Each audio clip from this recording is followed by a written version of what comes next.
folks, welcome to the WFCU Center, and thank you for tuning in live for Knoxstrom.tv's live presentation of Windsor Express basketball. I am Brett Hedges alongside my co-host Mitch Kobe K, and tonight we'll have the pleasure of calling the Game 2 of the NBL Canada Central Division semifinals between the visiting Niagara River Lions and the Windsor Express. And Kobe, a tight first quarter in the first game was followed up by a second quarter, which I'm sure that the River Lions would like to forget. It ultimately ended up in a double-digit loss. What can we expect from the River Lions tonight? Well, Niagara was right in that game. I remember looking up at the scoreboard, and it was 25 up, I believe. The big man Samuel Muldrow picked up 3 quick fouls, and when he sat, Brett, it really did change the dynamic of the game. Windsor took advantage of that, made some adjustments in the paint, and started to score under the rim. So when he went out of the game, Windsor was able to attack. Their defense was absolutely stellar. Active hands in the lane. They created 16 first half turnovers, scored all kinds of points. So Windsor really found themselves. We went back to that defensive-minded basketball, which helped win them 2 championships, and that is what worked when these two met in Game 1. And one person who was really in the defensive lane and getting a lot of steals and racking up the points was Brandon Robinson, on fire in Game 1, 27 points, 10 boards, a game changer for the Express last game. You and I were talking in the booth, and Windsor needed someone to really help them pull away, and that was Brandon Robinson. I believe he was 4 of 8 from downtown, 27 points, 10 rebounds, and he just continued to make big buckets for the Express. Yeah, and their defense led to offense, like we said earlier. They didn't shoot the ball particularly well. They shot 11 of 33 from the three-point line. What kind of adjustments do you see the Express making today in order to try and take a 2-0 series lead? Well, I think they need to go back to what worked in Game 1, like I said, and that was defense. A lot of the offense just comes, in transition, pushing at the basket, drawing fouls, and staying committed to the hot hand. Concerted team effort from everybody. Sharon Collins made some big fourth quarter buckets. Kirk Williams Jr. had 15 points, I believe, and Chris Commons was great as well down the stretch. And you look at the other bench now, led by Graz Lakoli of the River Lions, and how does he rally his team after losing Game 1 and hopefully take back home court advantage in this series? Well, when the game started, Graz had those guys crash in the net, and they were scoring all kinds of points in the paint. They were finding success at the rim against Windsor, and I think they need to go back there. It was really working. They didn't shoot very well collectively as a team, 38% from the field, only 19% from downtown, although Sammy Zaglinski hit a whole bunch of threes, but they struggled from the free throw line, 22 of 34. The Express only had 7 free throw attempts, so they've absolutely got to make their free throws, but the River Lions protected the basketball much better in the second half, only 5 turnovers, I believe. Logan Stutz was 15 and 7, but that wasn't the kind of Logan Stutz that we know, and I have a feeling he's going to be amped and ready tonight. Who can we expect to be the X factors on both squads tonight as we go to our close? I think when you look at a guy like BJ Monterio, a triple-double threat, he can do so much for you. I like him in this game. And then for the Express, Maurice Bolden off the bench. He's grabbing rebounds all day long. He's great in the paint. He can block shots. That kind of X factor off the bench, bringing those intangibles is second to none. All right, we've asked all the questions that only these guys and their head coaches can answer. Game 2 of the NBL Canada Central Division semifinals is coming up next here after the Knoxstrom pregame show. Thanks for tuning in, folks. Let's head over to the booth and our national anthem with our boy, R. Jones.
Welcome to the WFC Center, ladies and gentlemen.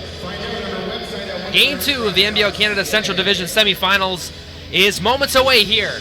And thank you for joining us on Knockstrom.tv. Brett Hedges and Mitch Kobe K on the call with broadcast excellence in Southern Ontario. And we've got ourselves a doozy. May the 4th be with you, my friends. It is Star Wars night here at the WFCU Center.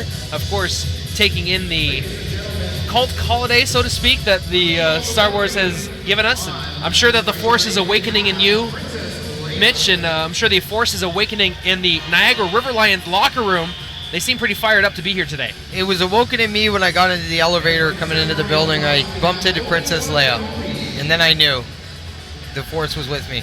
Help me, Obi-Wan Kenobi. There was a whole crew of Star Wars cast members. Pretty awesome. Looks like Obi-Wan Kenobi and Princess Leia are at center court here for the ceremonial tip-off. Theo Davis and Russ Conley gonna jump it up. And speaking of Theo Davis, we were, discussing X factors in the pregame, and when you go back to the drawing board, there's many, and the limited minutes that Theo Davis put in game 1, and we don't know what kind of playing time he's going to see tonight. He did a great job. I mean, there is intangibles on the table that maybe don't show up on the stat sheet, but very, very important guy for the Windsor Express. Yeah, solidifying that 4-5 spot for the Express has always been a big need for this franchise as they enter the playoffs. Of course, they've had the likes of DeAndre Thomas, Tim Parham, other big men that have made their name in the paint, and he can really make a difference for the Express when he's got the playing time. He gets guys a break when they need it. When Lacole puts in, say, an Allison or Cook. Daquan Cook? No, sorry, Muldrow. When you put in a Muldrow or an Allison, you can sub in a guy like Theo Davis, and he can match a tit for tat. He brings that size, that strength, and he is able to help hold down the painted area. Very, very important substitution. Absolutely. Sammy Muldrow is going to be a matchup factor in this series, and the game 2 is underway, and the Express win it and get into their offensive set, starting Tony Bennett, Kirk Williams Jr., Chris Commons, Billy Rush, and Brandon Robinson in the red and in the white jerseys with red trim, going right to left to start the first half. Brandon Robinson for 3. Oh, he almost got a friendly roll there. 27 points in game 1, Kobe. He was the man on the floor. 27 points, 10 rebounds, and he comes out just as aggressive, very confident shooter. And someone who heated up late in the contest, might have been a little bit too late, was Sammy Zaglinski, and he knocks down the opening bucket of the game. And he was the best player in the second half for game 1 for the River Lions. Hands down. 25 points for the River Lions. Sammy Zaglinski, the league leader in assists this year, but we know that he can light it up at any time. Tony Bennett driving left, extra pass. Kirk Williams Jr. for 3. No good. Chris Commons with the O board. Stripped from Rutherford, gets it back, and he scores. The River Lions coming in a +7 on the boards against the Express. Windsor a +10 in game 1. So good things happening there for Commons, who was able to secure the offensive rebound and put back. Chris Commons, the second leading scorer in the league this year. Number 1 is number 11 for the River Lions, Logan Stutz. So that'll be a matchup to see this game. Relaford leaves it short on the turnaround jumper. Air ball. And here's Bennett. Commons for 3. Off the mark, Kirk Williams Jr. with another O board. And he goes right to the rack and scores. Windsor Biggs really holding things down on that right side of the basket. And as we said, that low post block can be a big area where Windsor can get some points. They outscored the River Lions in the paint last game. Zaglinski going to his right. No one home for the Express. And he rattles it home on the drive. So we're seeing the River Lions offense going through Sammy Z to start the game. Kirk Williams Jr. on the baseline after a pass from Commons. He's working against Stutz. To his left, off the glass. Good, and 1. That's a veteran move from a veteran there. Kirk Williams using the window to make it happen. And he will go to the free throw line. Like I said, just 7 free throws for the Windsor Express in game 1. And we know they're going to be aggressive around the basket here. Good things happening so far. Couple low boards, and then Kirk Williams Jr. with a chance to get the three-point play the old way. The favorite player of our executive producer, Alejandro de Armero. Your humble servant and our executive producer today. He is a long-time Kirk Williams Jr. fan. All the way back to the Oshawa Power days. Day one kind of fan. Captain Kirk. Montero finding Logan Stutz on the low block. He drives baseline, spins his shoulder, squares up, comes up short. I believe that was blocked from Chris Commons. And then Rutherford with a steal in the backcourt. Sammy Z steps in. Little teardrop there. Nice finish. I think everybody in the building thought he was going to take that three-point shot, showing off that versatility. Able to penetrate, get to the rim, and finish. Smart shot from Sammy Zaglinski. He's got 6 points. All 6 points from Niagara so far. Billy Rush for 3. No good. And he had quite a good game one. Brett really looking like he's finding a home here with the Windsor Express. Montero steps into a jump shot in transition. Following up, Sammy Muldrow with the two-handed slam. Good God. Monstrous dunk by the big man.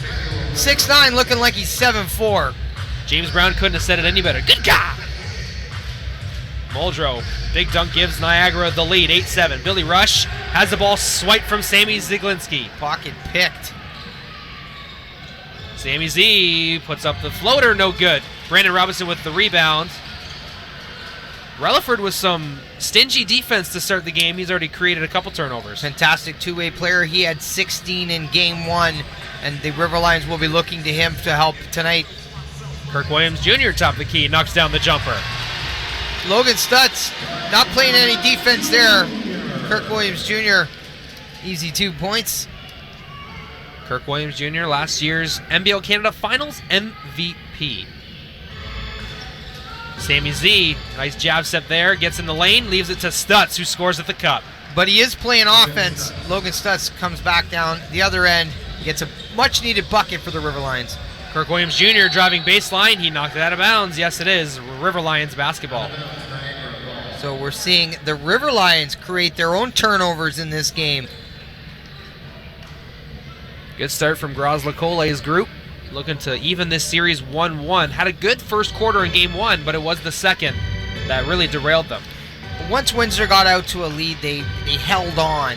You know, the River Lions were close, but they were never really dangerously close. Brandon Robinson with a block on Sammy Z there. Nice spin move to go to his right hand, but Robinson read it all the way. The two former Island Storm teammates. Somebody's got to lock that man down. He's 3 for 4 with 6 points to start this one. Montero driving.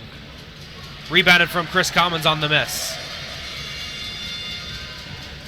Bennett handing it off to Kirk Williams Jr. Going one-on-one with Stutz. No good on the line. Montero looking inside to Stutz. Facing up on Kirk Williams Jr. Gives a jab fake, goes to his left. Rising, shooting, can't get it to fall. Stutz, loose ball, grabbed by Zaglinski. Effort to keep that possession alive. Montero, he can't get it to go, and a foul is going to be called on Rutherford on the rebound. And you see 3 white jerseys in the paint at all times. They're really stacking up in the box and not letting the River Lions get any easy looks at the rim. And during the first quarter of game one, that's where Niagara found all their success. So, great defensive scheme here by Coach Bill Jones. And if you're Bill Jones, you might be looking to get a little bit more out of number 5, Tony Bennett. He was a little bit quiet in game one. He struggled from the three-point line as Logan Stutz with the active hands. Nice play from Stutz there, shielding off Chris Commons and scoring a big bucket to go up 3 midway through the first quarter. And 4 turnovers for the Windsor Express in this one. But going back to that point real quick, yeah, Tony Bennett struggled a little bit from the field. Scored a big bucket in the fourth quarter. I believe he had double-digit assists, but they're going to need their leader late in the game. Montero on the run. Can't get the basket to fall. Chris Commons looking for a foul on the play before. It's going to fall on deaf ears, unfortunately. So Montero heads to the line. Kirk Williams Jr. picks up the foul. At the line for Niagara. And Blazik has entered the game. Forgot to mention that, as well as Daquan Cook. No substitutions for the Windsor Express yet. Montero missed the first, cans the second, makes it a 4-point lead. He was almost 19 points per game in the regular season. We only got 5 out of him in game 1, so I have a feeling he's going to bounce back tonight. 4-point lead for the River Lions. Looking for their first playoff victory in franchise history. Here's Chris Commons down low. Takes the bump, creates the foul, but does not knock down the shot. He'll go to the free throw line for 2. And a great entry pass into the painted area to hook Commons up with that field goal attempt. Sometimes that's half the battle, Brett. DeQuan Cook soaking up that foul. So the front court rotation of Cook, Muldrow, and Allison and Conley you might see throughout this series. Best of 5 in the opening round of the NBL Canada playoffs. Commons comes up empty on both free throws. So 13-9, the River Lions lead. Logan Stutz steps into a 3, cans it. So we see the steal, the bucket in transition, and then the 3-point make. This guy's toolbox is full. High screen, Tony Bennett gives it over to Kirk Williams Jr. He mishandles it and then goes baseline. Circles back into, that's Billy Rush. Yeah, that's going to be a turnover. So 5 turnovers for the Windsor Express here in the first quarter with 5:35 left. And with a 7-point deficit facing them, Bill Jones of the Windsor Express calls time out. Not the best start for the Windsor Express. They got to take care of the basketball. Niagara has made the adjustments between game 1 here and the start of game 2. And they've come in here confident. They're taking it to the Windsor Express right now. And we've seen them start out a little slow, speaking of the Express in game 1. Then they put their foot on the gas. So I would imagine they come out of this huddle with some intensity. Maybe a substitution or 2 as well. Great start for Grozlakole and the Niagara River Lions, who got 6 quick points from Sammy Zaglinski to get them started. The River Lions only had, I think, 16 team assists in game 1. They're rotating the ball a lot better here, Brett. And if you're going to put points on the board, certainly in the playoffs, you got to move the basketball. And I'm sure that's something else that they addressed before coming in here tonight. So it will be River Lions basketball coming out of the timeout. And they are 42% from the field, 6 of 14. So like we said, 38% throughout game 1. So shooting the basketball much better as well. Windsor down 7 points, 16-9 here early in game 2 of the NBL Canada Central Division semifinals. Best of 5 series. In an important game, you don't want to go down 2-0 in a best of 5. It's hard enough to come out of a 0-2 hole if it's a 7-game series. So this is a really important matchup here for Niagara. I'd like to welcome our viewers from the St. Catharines area in the Niagara region, joining us on Knoxroom.tv for Game 2 as well. Game 3 will be at the Meridian Center in St. Catharines on Friday. Sammy Z for 3. No good. DeQuan Cook with the O board. No, it ends up in Brandon Robinson's hands. Here come the Express. Billy Rush puts it off his foot. And another turnover for the Express. And here come Maurice Bolden and Shaquille Keith. 2 really important players that can get out on the break, play in transition, defend, rebound. So I like these 2 substitutions right now. They come out of that timeout and committed another turnover, so Windsor got to get something going here. Approaching the 5-minute mark of the first. Blazek at the top of the key. Tried to find Montero on the backdoor cut. The pass was just out of his reach. Turnover. And Windsor without a point, any points off turnovers right now, so this would be a good time to put the ball in the basket, get things started. Bennett directing traffic. Commons at the 3-point line inside to Robinson, working against Blazek. Maurice Bolden for 3. Yes, and that's the spark that you talked about, Kobe. There he is, stretching the floor. Not only a threat under the net anymore, Maurice Bolden with that 3-point shot. Yeah, he's really developed that part of his game this year. DeQuan Cook working against Chris Commons, spinning to his right, and 1. Chris Commons going to be called for the foul. Tough defensive matchup there. Cook, such a powerful guy down there on the block. Chris Commons did everything he could there defensively. Express foul to number 26. Sammy Z and Logan Stutz take a break. Mike Allison and Travis Relaford on the court for the River Lions, who are up 6, looking to go up 7 with this free throw.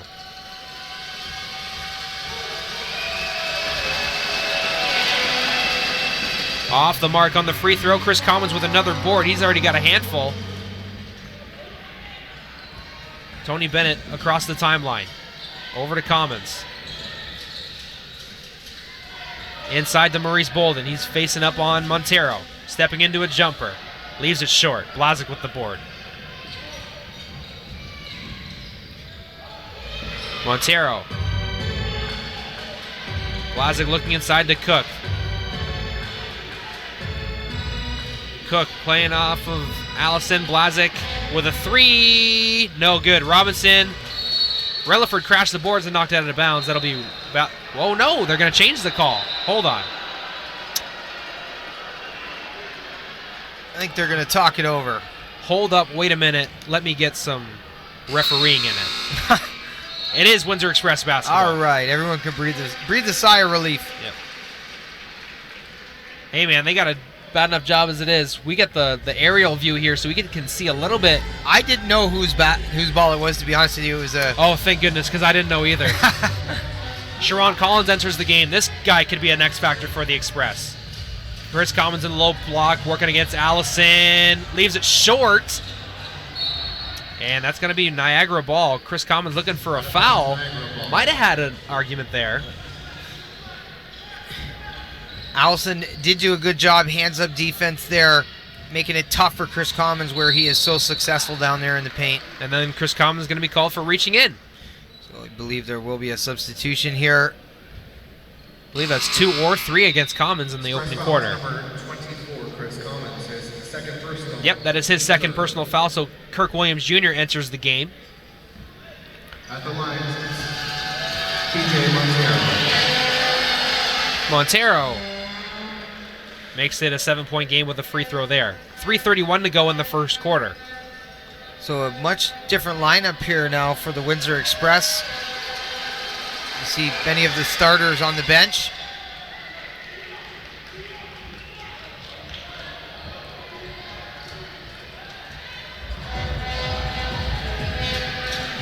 Collins over to Bolden.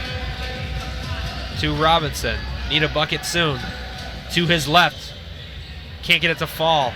Allison with a one-handed board there, ripping it down. Blazic leaves it for Montero, and he rattles it home. Beautiful dump-off pass, an in-air adjustment. Nice finish there at the rim for the River Lions. Double-digit lead for Niagara. Collins steps into a 3. No good. The lines are good. Brandon Robinson with a turnover. And he'll soak up a foul. Mike Allison looked to have his hands straight up, but Brandon Robinson brought it right to him and drew the contact and picked up the call. The River Lions in transition, so a great time for Brandon Robinson to pick that ball off. Didn't get the bucket, but he slows the game down and gets to the free throw line to try to generate some offense. So this couldn't have come at a better time for Windsor. Mike Allison picking up his first foul. And he's a beast down low, Allison. I'm sure the Express are looking to soak up as many fouls on him as possible in the opening quarter while he's on the floor. He's a big physical guy, Brett, and he can defend down there. And he can also do some things for you on the offensive end down in the painted area. So yeah, he's a tough matchup. He is a tough matchup. Close to 6'10". So I believe there's an inadvertent buzzer there, so play on, they say. Blazic to his left and picking up a foul on Maurice Bolden. Nice job from Blazic to create the contact and get the call. And we saw him throughout the regular season. We know that he can heat it up pretty quickly when he's got the ball in his hands. Not afraid to shoot the 3. Obviously there, creating the foul on a nice drive. At the line for Niagara. Yeah, very capable three-point shooter.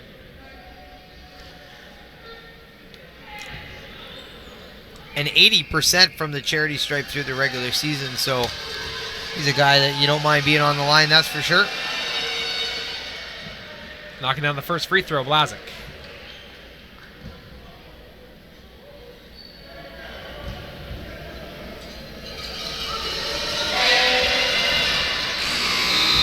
Knocking it down, making it a 9-point game.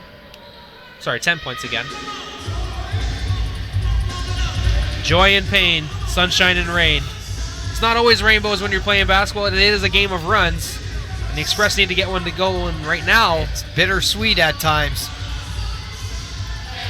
Shaquille Keith working against Clinton Springer with a head of steam going to his left. Driving, getting the call.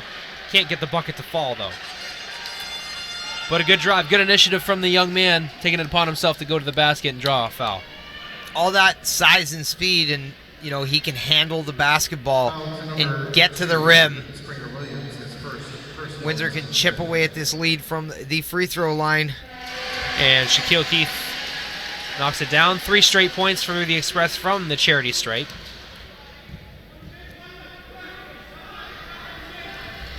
Knocking down 2 of 2. Shaquille Keith getting the Express with an 8 with 2:17 to go, and now we'll see some full court pressure. Cook turns it over. And that full court pressure paying off big. Windsor creates a turnover. And that is going to draw a timeout from Gros-Lecolle. The Windsor Express will have possession on the baseline, down 8, coming towards the end of the first quarter. This is right around where they started to turn on the Jets in game 1.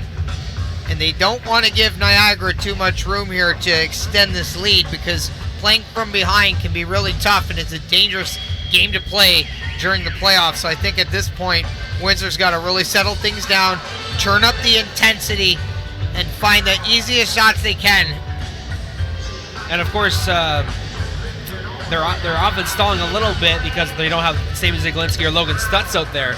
But the reserves they have can put the ball in the basket, as you've seen. They've gone and drawn fouls and are doing it the hard way, whereas their lead scorers can do it on pure skill.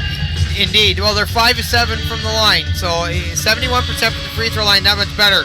But Niagara has 14 points in the paint, Brett, to Windsor's 6. So they've started to take over there again, a place where they found success in game 1.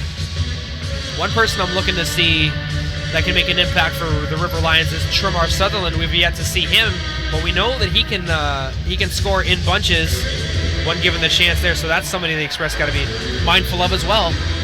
Absolutely. And, we talked about Logan Stutz and his struggles in game 1.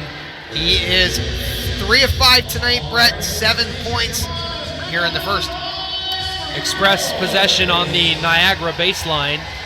So Windsor ready to turn things up here. A line formation at the top of the key. Kicks it back with the Shaquille Keith. Fresh shot clock for Windsor.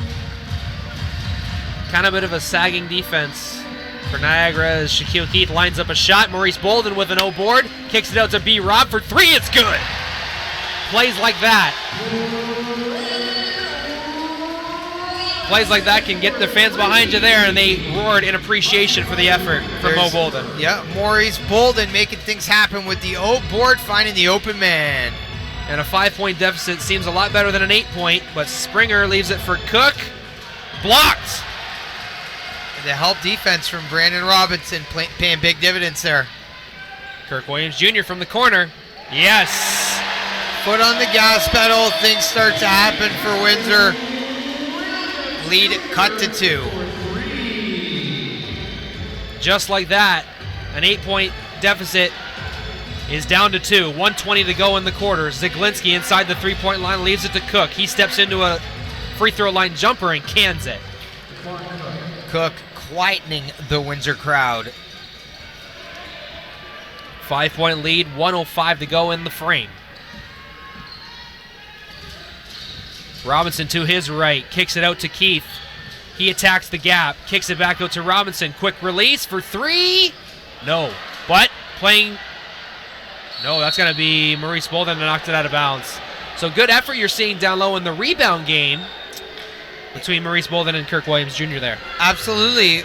Windsor has fought tooth and nail on both ends in terms of the rebounds. 10 apiece so far in this one, Brett. 40 ticks on the clock. Ziglinski weaving. Springer shooting. No good. So just 35 seconds remains in the first cue. Windsor Express basketball. Down 4, Sharon Collins working at the helm. Finding a soft spot in the defense, Brandon Robinson. Nice quick pass from Sharon Collins there, and he'll go to the line. Great court vision from number 4 to find the open man. Brandon Robinson hanging out at the free throw line alone. If you give him that much room, Brett, he's going to make something happen. Here he gets to the free throw line. Quick shout out to some fans catching the action at home on Knockstrom.tv. Tyler Veris and his young family in East Windsor. Of course, Josh Hurst in the Amherstburg area. And of course, we hope that our fans and our friends are watching Knockstrom.tv too, with the London Lightning and the Orangeville A's game going on right now as well.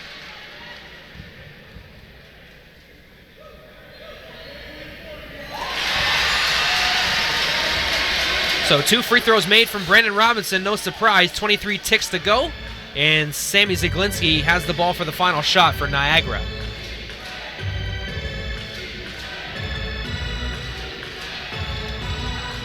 Ziglinski over to Relaford. 7 ticks. Driving. No! 4 seconds. 3 seconds. Sharon Collins stops. Shoots! Oh, he nearly knocked it down. And that's the kind of guy that you want with the ball in his hands. Absolutely. And Windsor defending the castle. 4 jerseys in the paint. Able to come up with the stop. Mo Bolden with another rebound. So you got if you're the Windsor Express, you got to love the way you close that quarter, regardless if this Sharon Collins shot fell. That's right. We'll be back with more of the second quarter here on Knockstrom.tv after this break.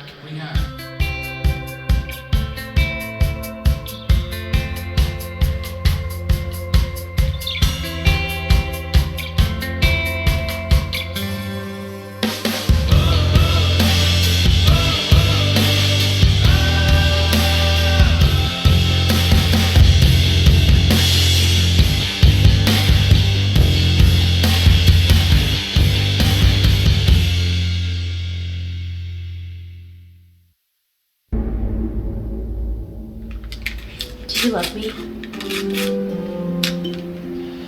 Of course I love you. Hey, guess what? I got a job interview tomorrow. Hunter, you're not listening. How do you know that my love for you is real? Is any of this real?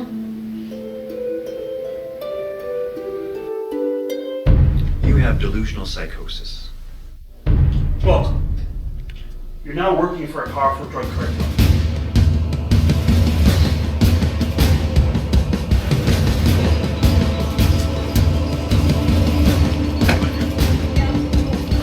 I'm going to get out of here and move on. It's not gonna...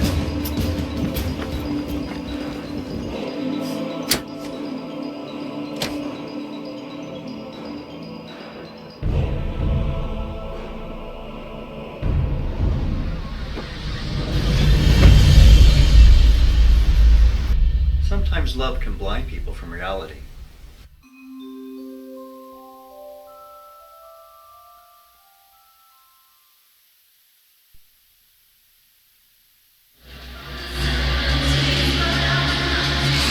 I love it. Ashes of K coming to a theater near you at Knockstrom Digital Media Production, a Knockstrom Film Studios production. Of course, folks, we are looking for advertising and sponsorship partners for the upcoming season, 2016-2017. Visit Knockstrom.com and visit our About Us page for more information. Looking for Montero here on the bounce. Finding Sammy Muldrow, no, stepping in the lane there, Kirk Williams Jr. Good defense to start the second frame for the Express. After a second, a little bit of a jolt near the end of this first quarter. Sharon to his right, crossing over to his left. Ooh. Scoring, beautiful. Sharon Collins Shake and bake. Shaking a little Chicago flavor on that bucket. It was a bit of a messed-up match there, so good idea for Sharon Collins to show off those handles. Muldrow on the turn, can't get it to go. Of course, Sharon Collins spent some time in the NBA, 20 games with the Charlotte Bobcats, played with the Texas Legends in the NBA D-League. And Kirk Williams Jr. there on the assist from Sharon Collins. Kirk Williams Jr. having his way in this one. 12 points, Brett, 5 of 8 from the field.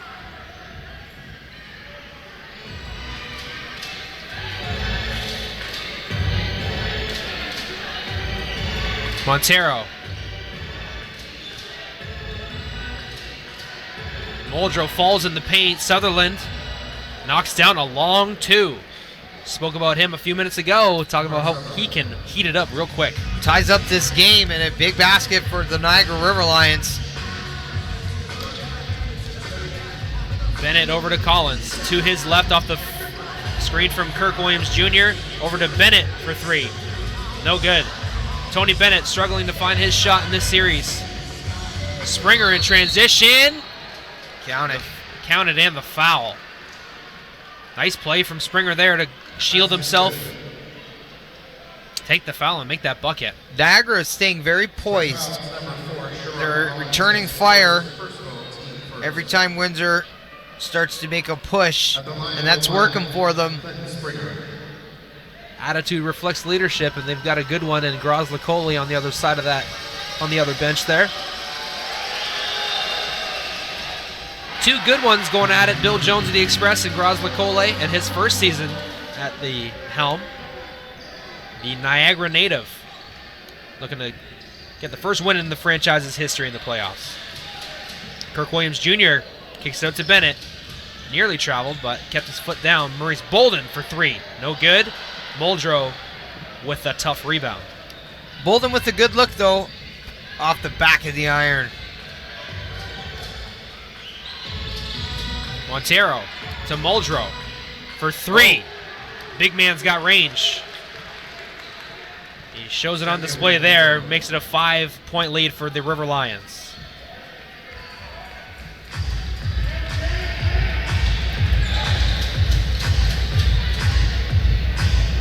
Oh, Shaquille Keith, 3 no good. Muldrow with another board.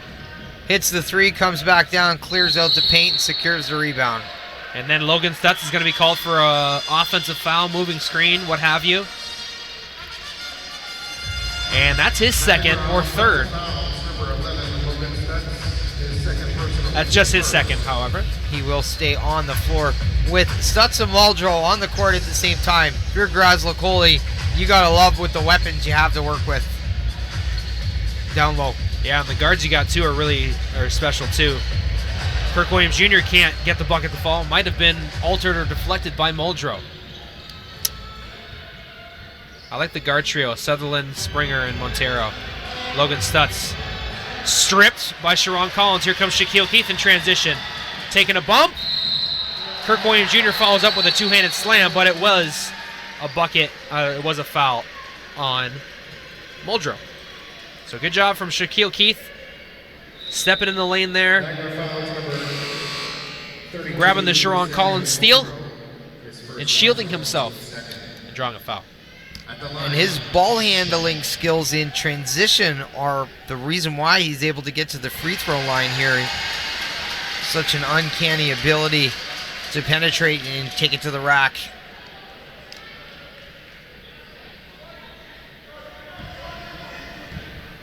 Shaquille Keith, Brampton native, knocks down both free throws. I believe he's 4 for 4 in the game. And it's a 3-point deficit. Shaquille Keith will get to have a seat on the bench for his efforts. But I believe Brandon Robinson steps into the game as well.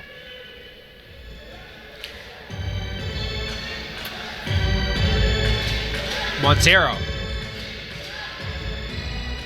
working against Tony Bennett. Crossing to his left, bumps in the shoulder, and Bennett goes flying into the first row. No call, but it is a good bucket. A lot of size over Tony Bennett. Montero taking advantage of that. 5-point lead for Niagara again.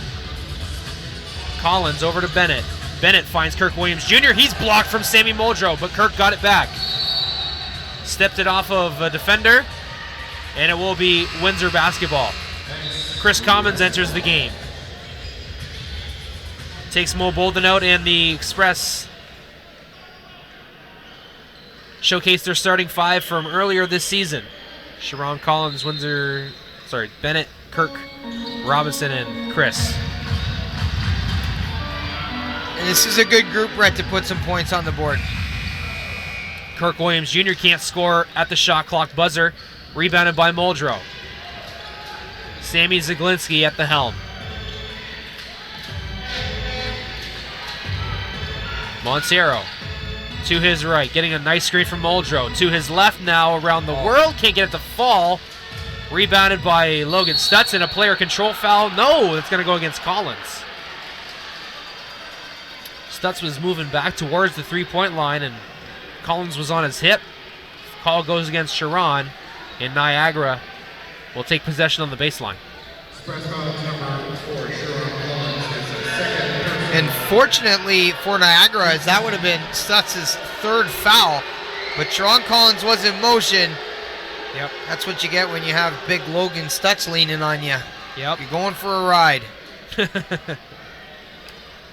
Logan Stutz, like we said, the leading scorer in the league this year. So right behind was Chris Commons, and right behind Chris Commons was Brandon Robinson. So there's a lot of offensive ability in this series. All 3 guys 20 plus, and very, very close. All 3 players. Stutz, I think, just over 21, and then almost 10 boards.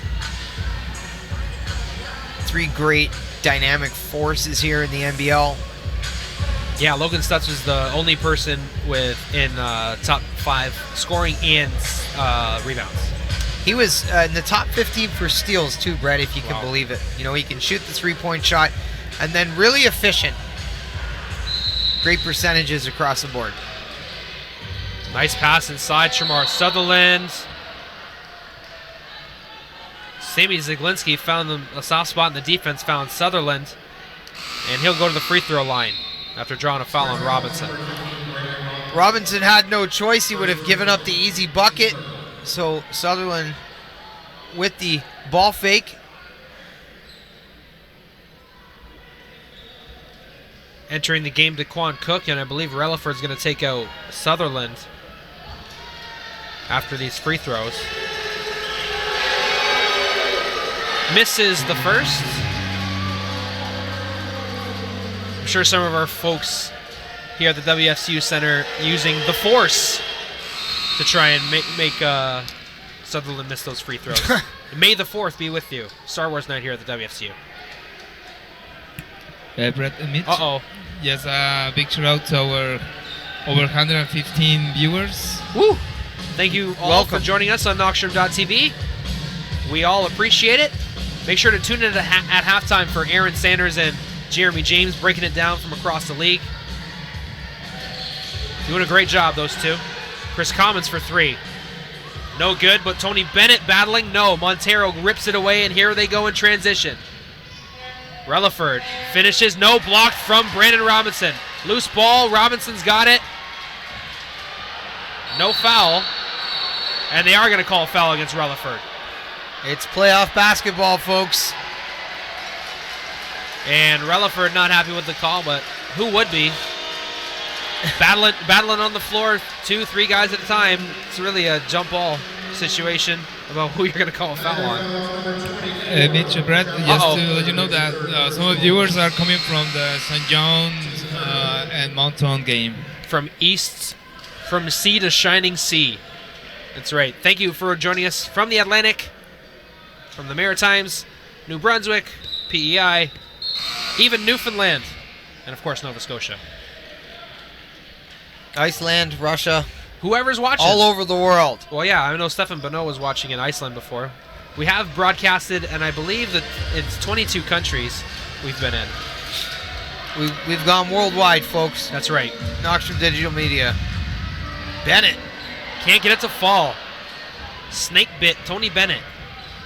Sammy Z over to Montero. Can't get it to fall out of his hands. Logan Stutz. No, Kirk Williams Jr. saves it from going out of bounds. Bennett, straight lane drive. Drawing the foul on Muldrow. I believe he had to switch hands in the air there.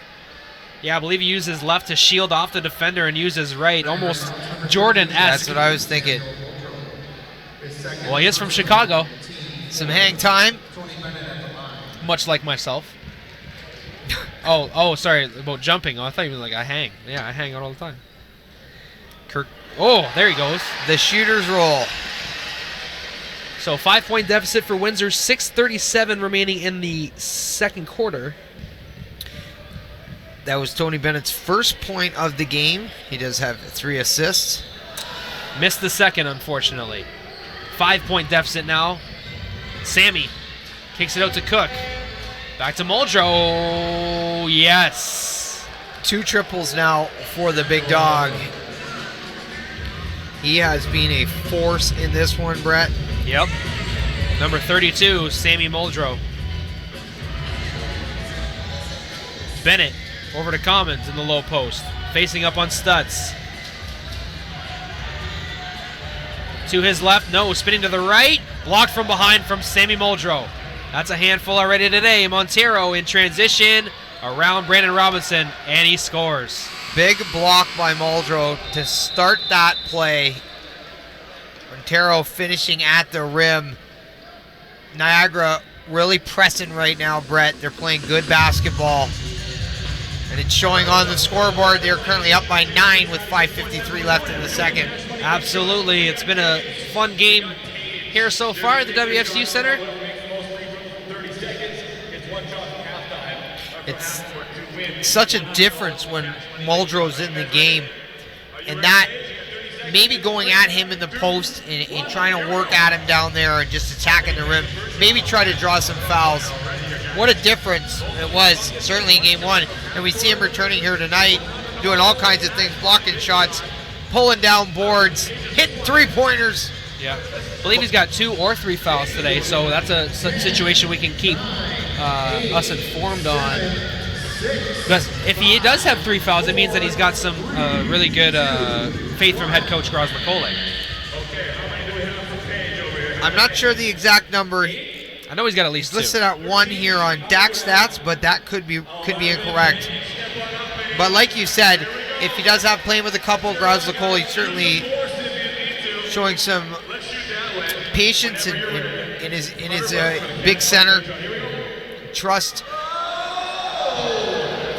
is huge, and I'm sure that trust has helped the River Lions trim their turnovers as opposed to game 1. There was the first half, especially in the second quarter, the Express really were able to pull away. But in this second quarter of game 2, it seems as though the River Lions are taking advantage of the Windsor Express mistakes. Both teams in the second queue have been pretty careful with the basketball. River Lions with 6, Windsor Express with 5. But points in the paint right now, River Lions 20, Windsor 10. There it is. Kobe K with all the stats. Make sure to tune in at halftime for Jeremy James and Aaron Sanders, folks. Brandon Robinson for 3, and that's the kind of shot the Express needed. Definitely coming at the right time for Windsor. Montero.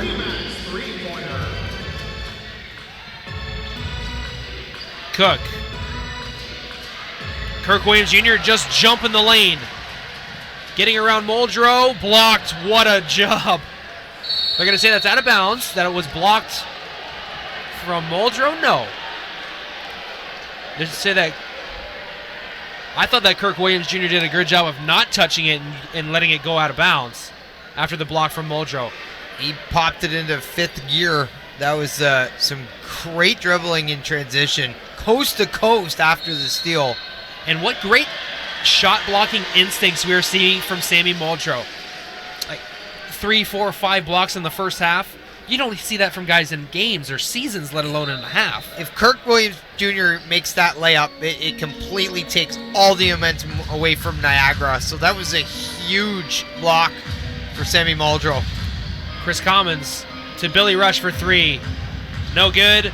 Chris Commons tips it up on the 3-point miss. They're winning the 50-50 balls in the playoffs, Brett. So important. It's almost like he volleyball tipped that one down into there. Straight. Windsor will take it. Montero working against Tony Bennett in the low post. Muldrow mishandles it. Kirk Williams Jr. steps in the lane, turns it over. It's showtime! Muldrow won't get back in time to block that one as Kirk Williams Jr. finishes at the rim. WFCU Center stand up. And Grozlakole calls timeout.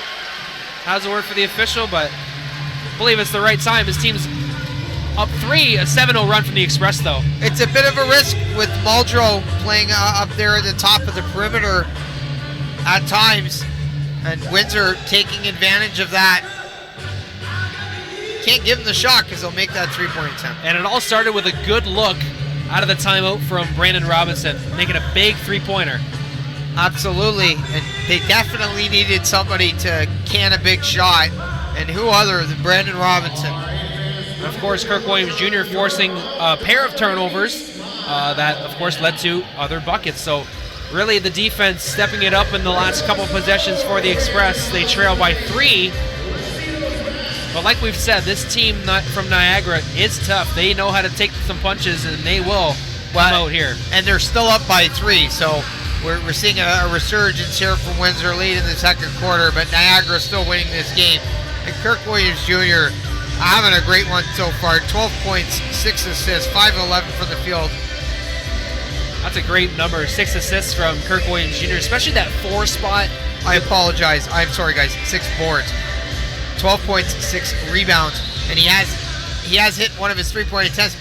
But when you talk about the ball facilitation, Brett, he can pass the basketball. Absolutely. He always seems to find the extra pass if he needs to, but he knows when it's him that needs to take the shot. Sammy off on the three-pointer, but Billy Rush is going to be called for a hold on Stutz as he was posting up. So 4:20 remaining in the second quarter. Montero, the trigger man on this play, coming up. I don't think Stutz has scored in the second quarter. He's still got 7 points. That's a good observation. So we'll see if they can get him going. Springer enters the game for Daquan Cook.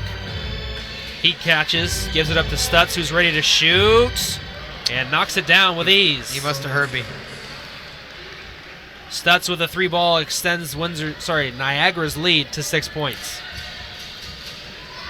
And the River Lions much better from the 3-point line here in game 2, 3 of 6 so far. And that shot taking a little bit of the wind out of the crowd from the WFC Center fans. Robinson fading away. No good. Kirk Williams Jr. with the O board. Fresh clock for the Express. Bennett to his left, driving baseline. Finds Robinson. Springer's all over him. Robinson to his left, and I believe there's going to be a foul called on Springer for a hold.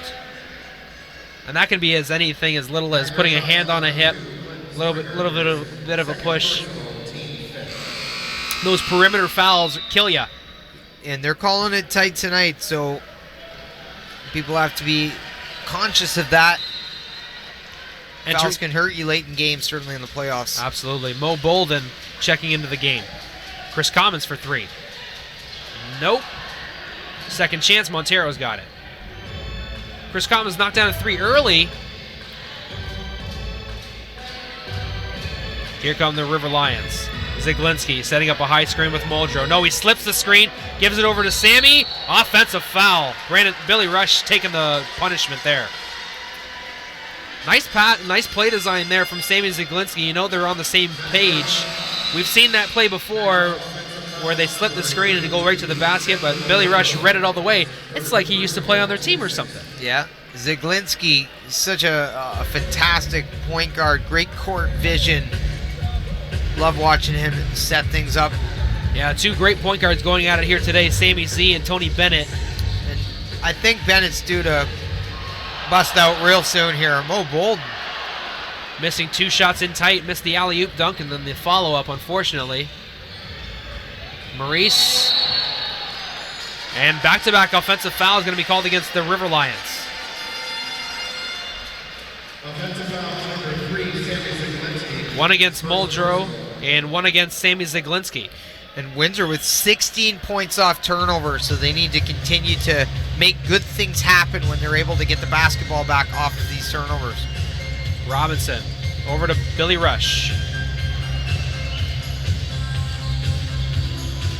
Rush sweeps through, drives baseline, leaves it over to Commons. He gets it over to Bennett. Saves Windsor from a turnover. Absolutely. Commons, snake bitten down low right now. Montero, straight line over to Springer, and one. And Montero with his 10th rebound, Brett. He's got 9 points, 5 assists. Triple-double threat, we talked about that in the pregame, so he's really turned things around. Springer with the bucket and the foul. Kirk Williams Jr. checks into the game for Chris Commons, who just... Sorry, that one's going to go against B-Rob. Chris Commons checked out for Kirk.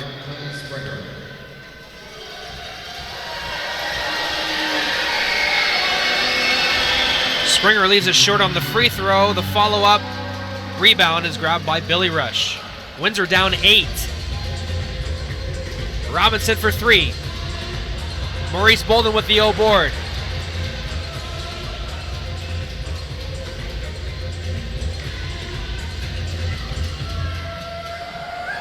Approaching the 2-minute mark. In the corner, Bolden, shot fake to his left. Off the glass and good. With the lane, thought about taking the three-point shot, makes the right decision, gets Windsor a very important basket here at the end of the second. Sammy, no good. Ripping down that rebound is Kirk Williams Jr. Up to Bennett in transition. To his left, leaves it short on the drive, no foul. Great rebound battle going on in this game. Montero slashing, can't get it to fall in the reverse layup. Quick pass up from Billy Rush to Kirk Williams Jr. And they'll reset the offensive high screen. Bennett with a pass to Kirk Williams Jr. fading away, can't get it to fall. Maurice Bolden with another offensive board. He goes up with his left hand, no good. Montero. Nice body control. Unfortunately, he doesn't get rewarded. He is attacking with aggression in this game.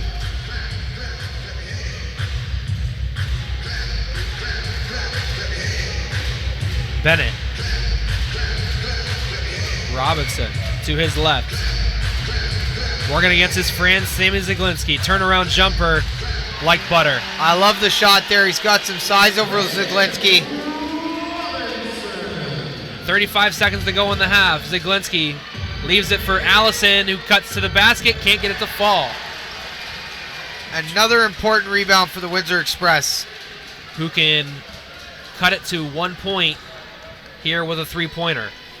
Slight differential in game and shot clock. 3 seconds. Tony Bennett to his left. Kicks it to the corner for Billy. Big bucket Billy. Bingo. Billy Rush. They still got to defend, though. They got a couple seconds. And Clinton Springer scores at the bucket, at the buzzer. Intelligent play there. Beautiful pass. Athletic. Not sure who had the lead pass, but that was a beautiful play. Niagara shooting almost 49% from the field in the first quarter. 48-45, the Niagara River Lions lead the Windsor Express. It's been an exciting half with a lot of ebbs and flows. And we're going to send it over to Aaron Sanders and Jeremy James in just a minute. But your thoughts quickly, Kobe, on what transpired in the first half. Well, we've seen a much better Niagara River Lions team, and it showed. They protected the basketball. They were efficient. They attacked the rim. We've seen some of their stars step up. Like I said, Brett, really enjoyed the rebound battle in this game. 24 apiece. Windsor with 9 offensive rebounds. And then you look at the turnovers, 10 for Niagara, only 5 for Windsor. They turned it over a few times early in the first, but then they got that back together. Great game so far. I'm excited to see what the second half brings. I couldn't agree with you more. Let's send it over to Aaron Sanders and Jeremy James with the Knockstrom.tv halftime report here. The second half coming up shortly after. Bye-bye.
Folks, if you're seeing us right now, we're doing a little bit of improvisation right here. A little whose line is it anyway, if you will, Jeremy. We're right up here. Had some technical difficulties with our camera, so that's why we're using one of our own cameras. The Express are trailing by 3, 48-45 against the River Lions, Game 2 of the NBLC playoffs. Welcome once again to the Knox from Halftime. I'm Aaron Sanders alongside Jeremy James. We're going to bring it to you.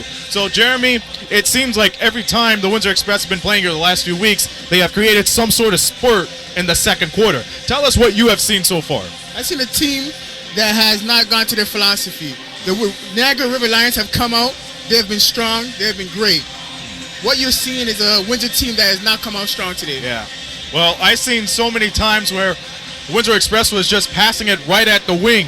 And most of you know if you throw it out to the wing, you're going to expect the Niagara River Lions to come out, double and triple team you, and either to give you a hard time making those shots. From what I've seen so far, Shaq Keith might have a little typical game like he did the last time. You know, wasn't so well outside, but he might step it in inside. But that's what I see from the Express. As for the River Lions, however, it's a different story. They're being patient with the ball. Great ball awareness, great ball handling, especially with Logan Stutz taking it over, 10 points, 4 rebounds currently. So what have you seen from Niagara, or more specifically Logan Stutz? Niagara came out with fire. Logan Stutz has showed up. Last game, first half, only 4 points. Today, 10 points, 4 rebounds at the half, which is very amazing for his take. He's the MVP. We're seeing him as the MVP that he's supposed to be.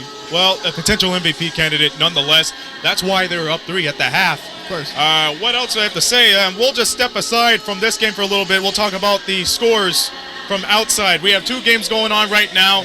We don't have the St. John and Moncton stats so far. DAC Stats has a little technical difficulties with that game. So instead, we'll go to another Central Division matchup, the Orangeville A's versus the London Lightning.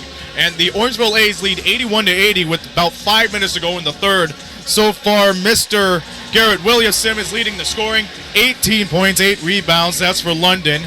And no question, Dominic Cheek, he is leading the Orangeville A's, 24 points and 3 rebounds. And they're keeping it real close. Orangeville shooting 61% from the field. That's why they are still in it. And it's hard to believe, too, they were down by 2 at halftime, but both clubs scored 39 points in the second quarter. So that's something we got to look after, too. Definitely. So what we're going to do, we're going to step aside for a little bit, but when we return, we'll have tips for the second half and have a little banter throughout. Stick around following this commercial timeout. You're watching the Knox from Halftime.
(48-45). The Niagara River Lions lead over the Windsor Express in Game 2 of this NBLC first-round playoffs. Welcome back to the Knox from Halftime. I'm Aaron Sanders with Jeremy James. And, Jeremy, there's a lot to talk about in terms of the second half. 2 more quarters to go. What do you think Windsor has to do in order to persevere from this 3-point deficit? They need to get everyone else involved. So far in the game, Kirk Williams Jr. has been a standout. Sharon Collins, although his stat line doesn't show it, he's been playing very well. What they need to do is get everyone else involved. Tony Bennett, 0 for 3. Chris Commons 1 for 7. They need to get their star players into the rhythm. Especially Tony Bennett needs to get on the shooting form right now. Only 1.2 rebounds, but 7 assists. But it's usual for Tony Bennett to drop down the dimes when it matters the most. Now for Niagara, as I see, well, the last few minutes in the second quarter, we've seen plenty of charges and plenty of offensive fouls taking it inside. I mean, we can't, give them the problems that, they're playing too hard, because that's what you have to do. They're playing aggressive, but the problem is they've been drawing more fouls for themselves more than just taking it to the hole. If I were them, I'd just slow my roll just a little bit. You're doing so well shooting inside, mid-range, and outside, but what I would prefer is you guys start swinging the ball around more. That way you get a higher percentage shot. Because the charging is there. The physicality is there for the Niagara River Lions, but they really have to work on trying to shoot for a better percentage shot. Yeah, passing the ball around as a team will definitely get you better looks, you can get inside, you can get you outside, you can do whatever you want, basically. The more you pass around the ball, more opportunities will come along. Yes, and what I've seen so far from Grass-Locoli's River Lions is the aggressiveness. A lot of people, especially around in the NBLC, has been giving this team praise on how physical they play. I mean, that's one of the key factors of why they are playing so hard in the playoffs. So I believe if they keep on playing like this, and if the Express try to find their way to be physical of their own, they might really keep this as a close game as it's been so far. Because remember, they were down by as much as 12 points in the first half. So both teams really have to come back physically. But the Windsor Express have to kick it up a notch, like you said before. Well, the River Lions coming into this game are down 0-1 in the series. Yes. They're down. They know they have to get back up. They know they're going back home, but they'd rather steal one today. Yeah. So they definitely came with the mentality that they want to kill. Well, this is a game where home court advantage could switch really well. If the Express wins, then they'll take away home court advantage and go to Niagara with the 2-0 lead. If Niagara wins, however, folks, then home court advantage could go to pretty much anybody. That home court advantage will be taken away. It's pretty crucial because home court has been basically the name of the game for the league so far. You've seen how London played at home with their fan base. You've seen how Halifax have been playing on the other end. And St. John, too, give them the benefit of the doubt. So anytime you have the higher seed than your opponent, and probably have the higher home court advantage, you really got to take that in consideration. You cannot take it for granted. All right. That's it for the Knoxville halftime. The Windsor Express trailing by 3, 48-45 over the River Lions. When we return, we'll have Brett and Mitch call the action, as always. And we will see you at the Knoxville postgame. You don't have to say it. It's the NBL playoffs, baby. See, I don't have to say it. He has to say it. It's on now. It's on now. Game 2, crucial game. We'll see you guys at the postgame. We'll be back following this commercial timeout.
Hey, welcome back to the second half here at the WFCU Center between the Windsor Express and the Niagara River Lions. The River Lions, Kobe, came out with a big first half, and they got a 48-45 lead because of it.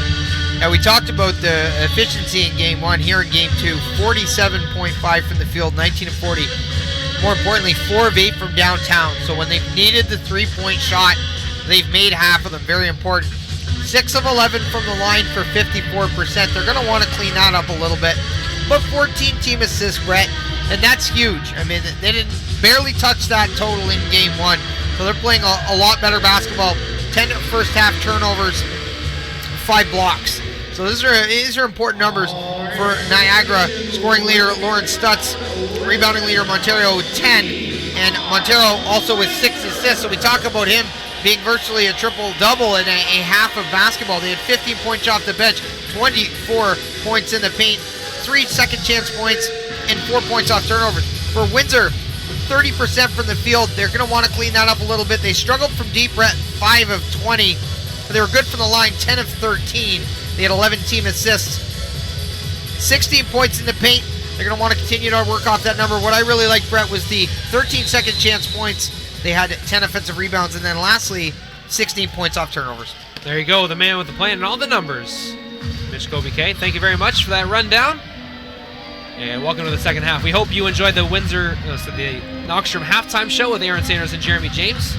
Back to the call now. Brandon Robinson kicks it out to Billy Rush. Steps into a 3, leaves it short. Zaglinski with the board. And Billy Rush knocked down a big 3 right before the buzzer, but it was a quick play from Niagara that got a bucket right before the half closed.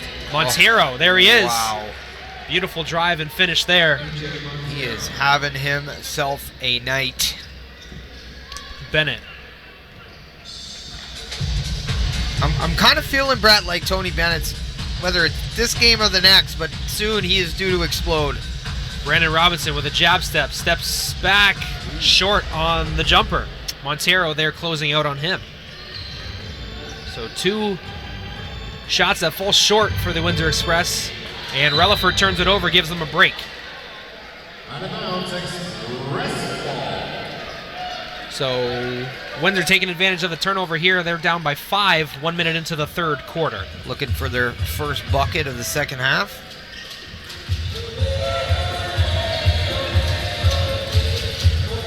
Down low to Chris Commons, working against Sammy Muldrow. That shot is off, but that just shows how much of a shot alterer and blocker Sam Muldrow is. He had his 6th rebound also, Brett. To go along with a handful of blocks in the first half. He's having himself a great night. Kirk Williams Jr. causing the turnover. Here goes Bennett in transition. Kirk Williams Jr. can't get the follow-up to go. Chris Commons, 3rd chance, no. 4th chance, no. And it's going to be Windsor basketball. So there seems to be a cap on the top of that basket, Kobe. And the Express need to try and find a way to get through. Windsor, I believe, now with 12 offensive rebounds. So we are seeing 13 second chance points. That number could be even higher. Commons dishes it out to Billy DeRush. Over to Bennett. Bennett eyeing the scene. Going to his left. Find Kirk Williams Jr. on a turnaround. Billy Rush with a hesitation dribble. Kicks it out to Kirk. Long 2. No good. Offensive rebound, Kirk. KWJ with a big rebound there. Brandon Robinson slashing, giving to Chris Commons on the baseline. And a foul going to be called for reaching in. I believe that's going to go against Relaford, who came over to provide some help defense but picks up the foul. Windsor really worked hard on that possession. That is his 4th foul, so that's something to be mindful of as we go forward here in the second half. He has not scored in this game yet. But Commons gets it in right before. Yeah, yes, I agree with you there. Man, Tony Bennett can't seem to find the basket. Chris Commons can't find it from down low. Montero crawls it over the rim and one.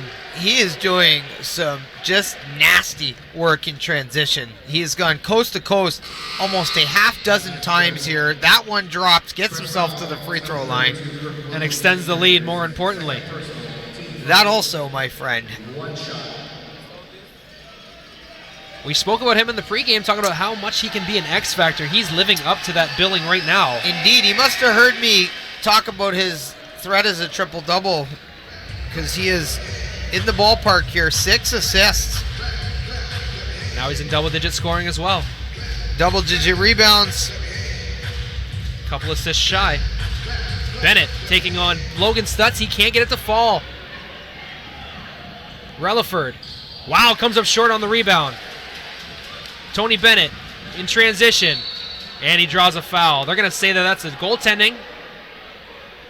No, they are not. The officials, yeah, they're going to call a foul on the floor. And Bolden had to make an athletic play to keep that ball in bounds. Yeah, he did. So Bennett to the free throw line. His team down 8 points. Relaford checks out. Daquan Cook checks in. So Relaford getting some rest. He has 4 fouls in the game.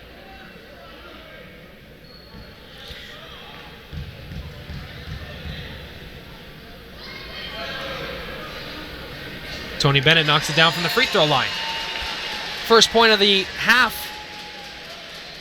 for the Express. So almost 3 minutes into the half before a point. And knocks down both. 3 points now for Tony Bennett to go along with 7 helpers. Now a full court press being put on by the Express. They saw some turnovers. And there's another one. Brandon Robinson over to Kirk Williams Jr. Back to Billy Rush for a bucket. And they will press again every time. They're making something happen. So the Express getting a bucket there. 4 quick points, helping them get out of an 8-point deficit. Montero on the run. Oh, nearly got it to fall.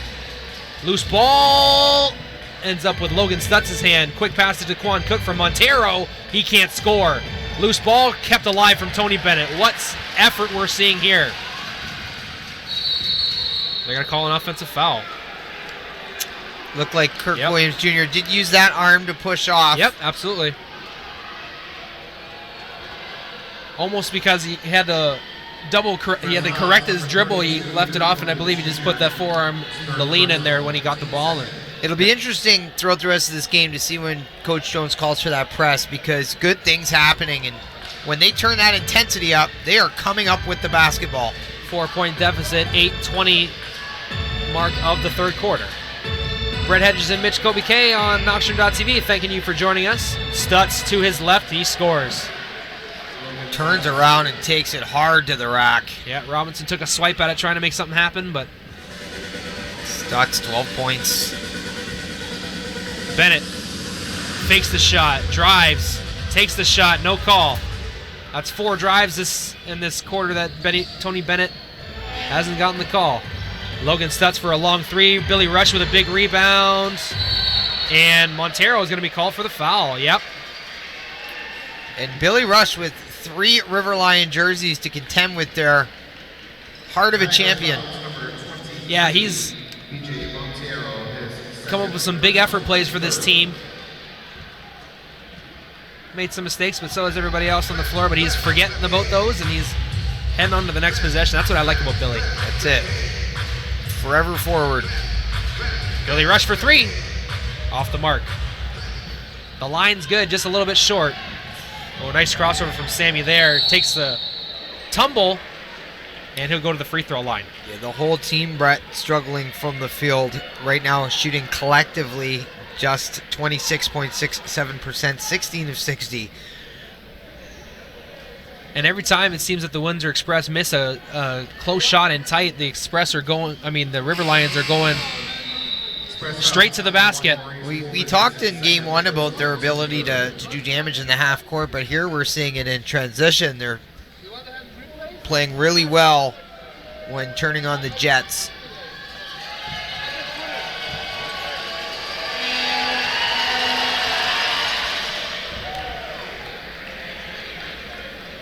Ziglinski with a big bucket there. Extending the lead to 7, looking to make it 8.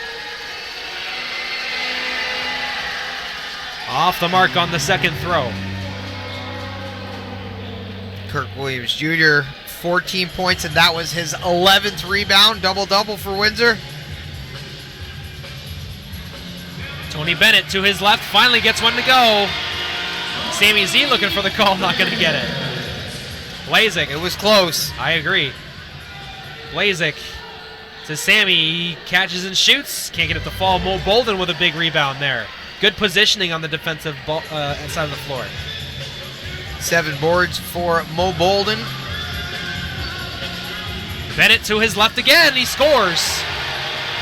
So they might have found a tendency that they like, because Tony Bennett's gone to the left side of the basket a lot in this quarter. And we talked about him possibly breaking out. Stutz and one. Beautiful finish. And you just said it, Brett. Every time Windsor scores, Niagara answering the bell. We've seen that in game 1 also, but here Windsor doesn't have a lead to work with. 5-point edge for Niagara, looking to make it 6 with this free throw from Logan Stutz, potential MVP of this league. Windsor's got to find a way to slow down Niagara in the painted area. They've currently have 30 of their 60 are in the paint. Windsor with just 18 in that area. Bennett to his left, stops, pops, makes it drop. My man. Tony Bennett heating up. 6 straight points for Mr. 40+. We knew it was coming. Montero, the triple-double man. A couple assists away from hitting that mark. Gives it over to Cook. He's 14, 11, and 7. Cook to his right.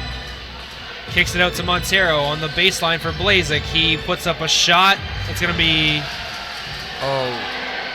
block from Kirk Williams Jr. What a block. Robinson is blocked.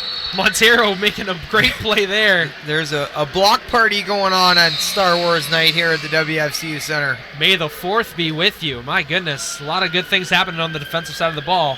Mo Bolden threw it off of Adam Blazik to try and get Windsor a possession, but it ended up going off of Blazik right into the hands of Daquan Cook, and then who was then promptly blocked by Kirk Williams Jr. Yeah, shots getting swatted left and right. Right now, Dax Hats has us 13 total blocks. Wow. 4-point deficit for the Windsor Express. Of course, 59-55. You got to love the effort that Niagara's given today. They've stayed efficient. They're scoring in the paint. They're going outside when they need to, playing some inside-out basketball. They're protecting the rock, which is oh so important. And they've made the three-point, almost 50% of their three-point attempts. So it's been a real team effort led by Montero with the virtual triple-double, 14, 11, and 7. He leads scoring, rebounding, and assists for Niagara. And, of course, he just followed that up with a great defensive play, blocking the shot of Brandon Robinson. So these guys are going hard on every single possession. They're trying to get this done. They're trying to get the first win for the franchise's playoff history. And that would be huge, certainly on the road. Like I said before, going down 2-0 in a 7-game series is tough enough, but in a 5-game series, that's a massive, massive hole. So if they were able to win here today, they get to go back home with the momentum. Which is huge, obviously. Yeah, we'll have Game 3 and 4 in St. Catharines at the Meridian Center on Friday. Yeah, out of Windsor, it gives them an opportunity to this is a tough place to play. Yes. To come in here and steal one at home against the returning champs in the playoffs would be a huge victory for Graz Lekole and his troops. Coming out of the timeout, the Windsor Express will have possession on the baseline, looking to trim the deficit that is currently set at 4 points. Some good things happening, though, for Windsor. 13 second chance points and 18 points off turnovers. Bennett with a shot on the curl. He can't get it to go. Montero playing with some pace and some swagger. He's feeling it tonight. To his right, kicks it out. Muldrow, shot fake over to Montero again. He gives a jab step over to Muldrow. He cans the 3. 3 triples for the big man. What a night he is having. To go along with what seems like a dozen blocks. He could be a near triple-double with blocks, points, and rebounds. Shaq Keith draws a foul on Adam Blazek. So the rookie putting it on himself to go get himself some points at the free throw line. I did like the defensive matchup, though, of Mo Bolden on Montero. That, to me, is a good look.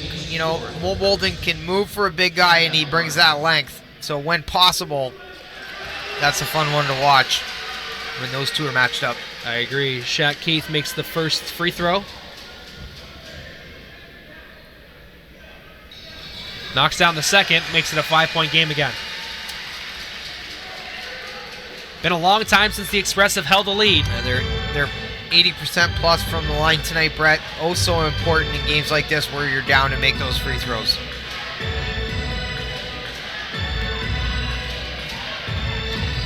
Sammy Z. Turnover. Kirk Williams Jr. Here he goes. Straight away. Slam dunk. He's beasting tonight, Brett, with the steals. Unbelievable. Kirk Williams Jr. with the active hands. So an official just gave the bench warning to bring it to the Express for touching the basketball once it's going through the hoop. So that caused a little delay there. Now full court press put on by the Express again. They're down by 3. Less than 5 minutes to go here in the third. To his right, Montero behind the back. Spinning, shooting, scoring. BJ Montero. Nobody can stop this man right now. Seems like it. Offensive foul. Yep, they're going to call it. Didn't seem like he had his feet set.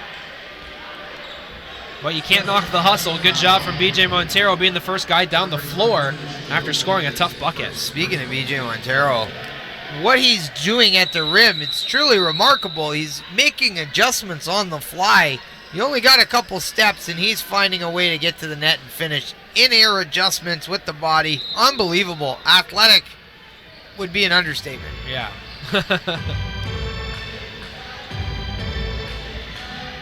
Coming up, 4:20 in the third quarter. DeQuan Cook nearly loses the basketball, gives it over to Sammy, kicks it to Sammy Muldrow. That three-pointer's off the mark, but the loose ball ends up in DeQuan Cook's hands, and he throws down a dunk. Muldrow ends up with the assist. 66-59, Windsor trails. So time to put the foot on the gas, boys. Bennett again to his left. He scores and one. Count it. Mr. 40 plus. Getting it going. And he is loving the left side of that basket in this quarter. Yeah, you pointed that out earlier, Brett, and you were spot on with your analysis. A place where he's finding all sorts of success, and when you have a player that's struggling from the field and you find something that works, you tend to go back to that well.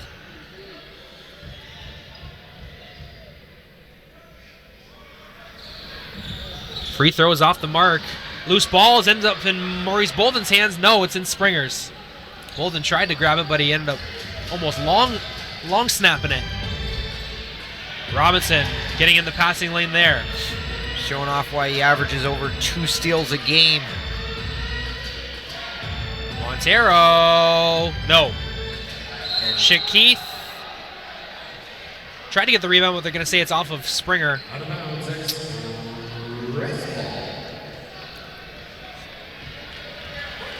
And Windsor within 5 points. 3:33 remaining in the third quarter. Lots of threes going on there. Bennett to his right. Hesitation dribble off the glass. Gonna draw a foul. And he will get to the line. Back to the line for Tony Bennett, who's typically a very good free throw shooter. 3 of 5 from the line tonight. And he knocks it down. That attacking mentality, Chicago style. He was 3 of 10 in game 1, Brett. Struggled. The outside shot's not there, so taking it to the rim, making stuff happen, makes the second. Bennett scoring virtually all of his points here in the third quarter. He's got it within 3 once again. Despite Niagara's great play, Windsor in this thing.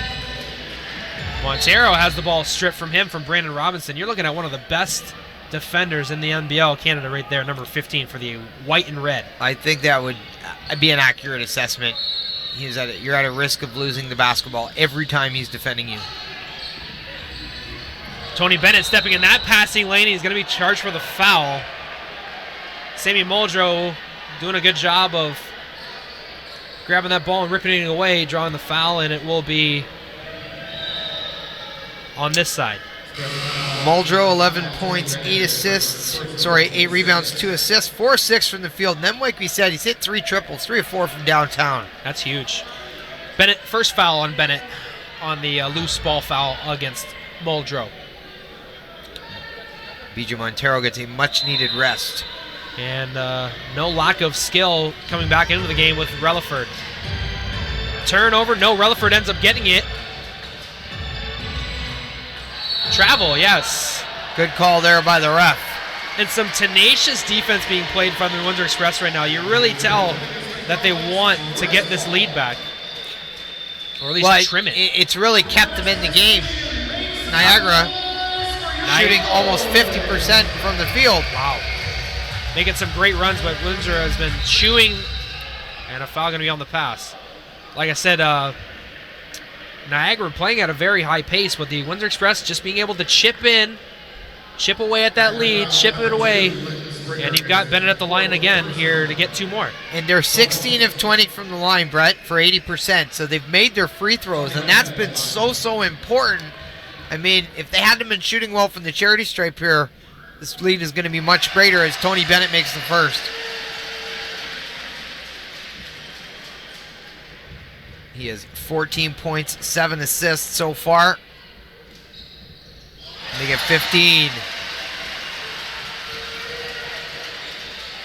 Tony Bennett leading the surge here in the third quarter for the Windsor Express. Turnover. Another turnover. That press that we've talked about, Mitch, is causing a whole lot of problems. I believe they're 3 for 3 on the turnover. Yeah.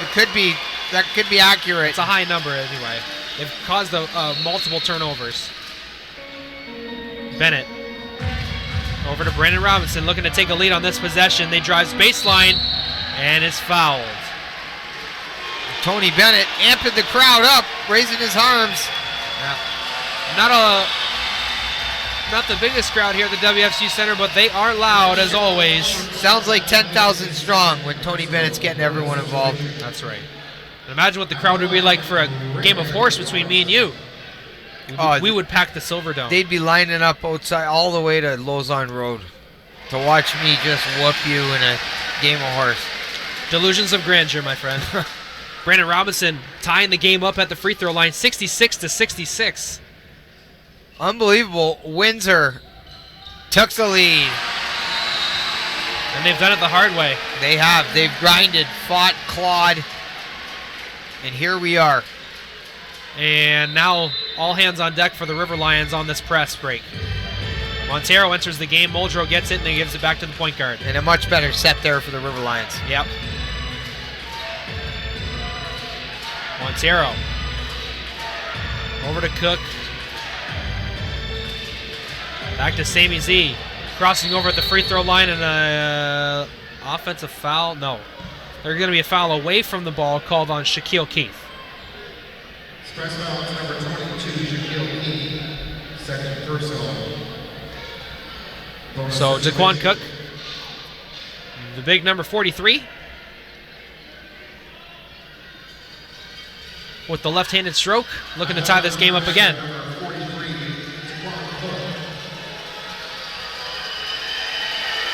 You hear the cowbells ringing. More cowbell, please, folks. I got a prescription. I got a fever, and the only prescription is more cowbell.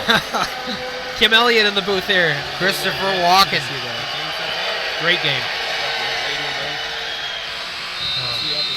Yes, sir.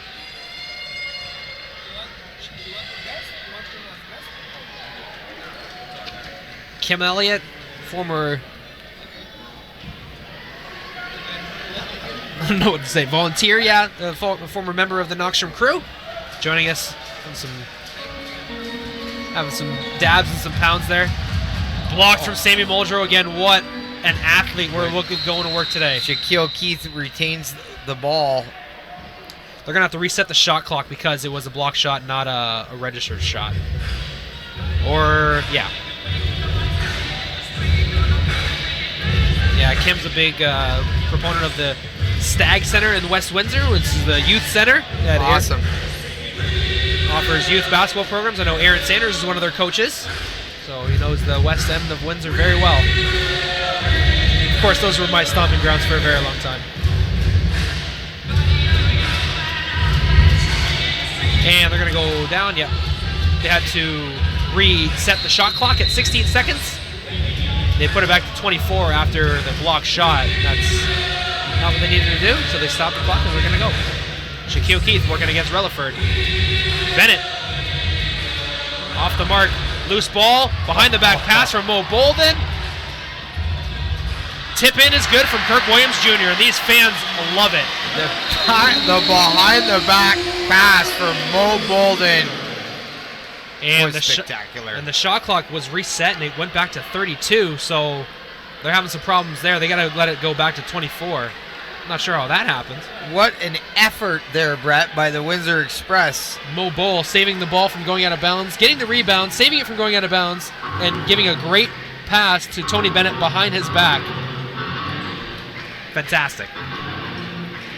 Fantastic effort being on display here, but fighting tooth and nail is the other bench. Niagara River Lions looking to take a win here today.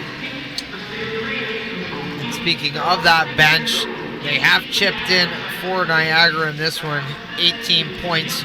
Windsor's bench chipping in 13. Great game so far.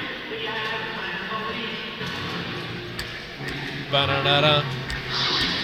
I guess you could call us the Knockstrom Adams family. You rang.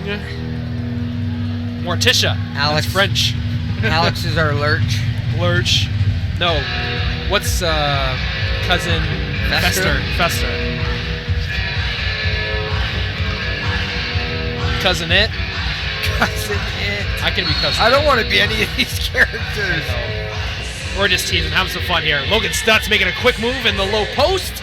Goes for the scoop shot, can't get it to go. Looking for a foul, not going to get it, unfortunately. Kirk Williams Jr. elevates over everybody for the rebound. Kirk Williams blocked again. Sammy Muldrow, but that one is going to be a goaltending call.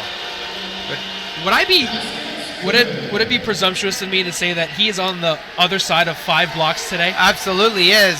We'll find out after the game. I don't know. He's listed at 6'9", but what a beast. I don't know. I think he's more like 7'5". What a defensive effort. Great player. Montero showing great patience, but he gets blocked from Mo Bolden. In transition, the Express train is rolling. Shaquille Keith stopping the tracks, giving over to Sharon Collins. 1:30 to go in the third. Kirk Williams Jr. on the baseline. Bullet pass to Sharon Collins in the opposite corner. Too strong, Shaquille Keith with the board, but it's ripped away from Niagara. 2 seconds on the shot clock. Corner to corner, Kirk Williams Jr. all over the court tonight. So they got to get off a quick shot here. Bennett, catch and shoot. No good. Big board for Montero. He adds to his total of the game. And Sharon Collins is going to be called for a foul, reaching around. Slowing Niagara down there. And it will result in free throws. And Montero to the line. At the line, number 23, DJ Montero.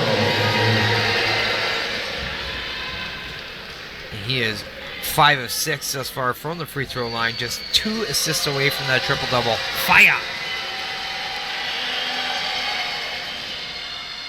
Montero makes it a 2-point game. This time the Express are in the lead with 1:15 to go in the third. DJ Thor cheering on the crowd. KWJ, no good. Rattles out. Saving it out of bounds, Tony Bennett, and drawing the foul, Sharon Collins. And that all started with an effort from Tony Bennett Hustle to plays. keep that ball alive, and that's exactly what this is, hustle plays. The Express really turning up the intensity. Yeah, that could be an understatement here in this third quarter. And this is the perfect time for them to do this heading into the fourth and final frame. Sharon Collins, or otherwise known as Shorty Collins.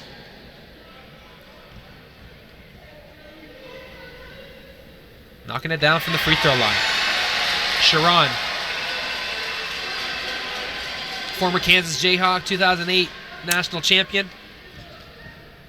Played 20 games in the NBA, and now he's here for the Windsor Express. Split on the pair of free throws. But it is going to be Niagara ball on the loose, ball on the rebound. Great instincts there by Shaquille Keith.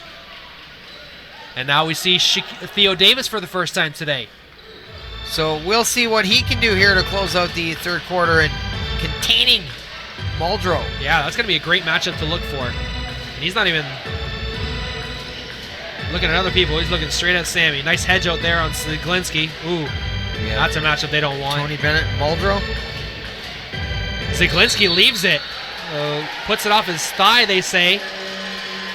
I was more so talking about the matchup between Theo Davis I was looking and at that one too, and you see Sammy Ziglinski be like, okay, I'm taking it to the rack. Yeah, unfortunately, put it off his hip, or says the official. It works out for Windsor. Brett and Mitch, just welcome to viewers from the last game. London Lightning Orange Relays are joining us. Nice. Sammy Muldrow with another block. Cannot save it from going out of bounds, though, and it will be Windsor basketball. And Logan Stutz just got up close and personal with some fans in the front row. That's right. The in-game experience. Welcome to our fans joining us from after the conclusion of the London Lightning broadcast. Joining us from Knockstrom 2 to Knockstrom 1, I guess you could say. Doing a fantastic job over there. I listened to their last broadcast, really enjoyed it. Shaquille Keith between the legs over to Theo Davis. Spinning to his left, got the defender up in the air. No call. Mo Bolden getting something happening again. Keeping it alive. And they'll say that the shot didn't hit rim, which it didn't. So that is a shot clock violation, even though Windsor got possession back. Maurice Bolden, 5 points, 8 assists, but how many athletic plays has he made? Keeping balls alive, snagging in those offensive rebounds. Right place, right time, all night long. And I believe there's going to be a issue with the clock again. 9 seconds remaining in the third quarter. Windsor up 3. So Niagara can tie the game up here on this final possession as we go into the fourth. The omnipotent fourth quarter. And a foul going to go against Bennett. But this could work out in the Express favor. Bennett commits the foul, sends B.J. Montero to the line. If he splits one of two, that's a good possession for the Express. Indeed. And they get 7 seconds to get another shot off. He's 6 of 7, so... And you promptly gave him the broadcaster's curse. He misses the first. So, not a terrible foul. If you're Tony Bennett. Montero knocks down the second. So it's a 2-point game, 7 ticks on the clock. Collins to Bennett, who's in transition. Over to Shaquille Keith, blocked from Muldrow. And Keith puts it up, blocked from Muldrow again. But they're going to call that a goaltending. Wow. I have never seen somebody block so many shots in a game of basketball in my life. Anthony Stover's admiring what a matchup that would be. Muldrow's handiwork. 3 quarters in the book. The Windsor Express lead the Niagara River Lions 74-70. We'll be right back with more on Knockstrom.tv.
Mitch, why don't you ask me to prom like that?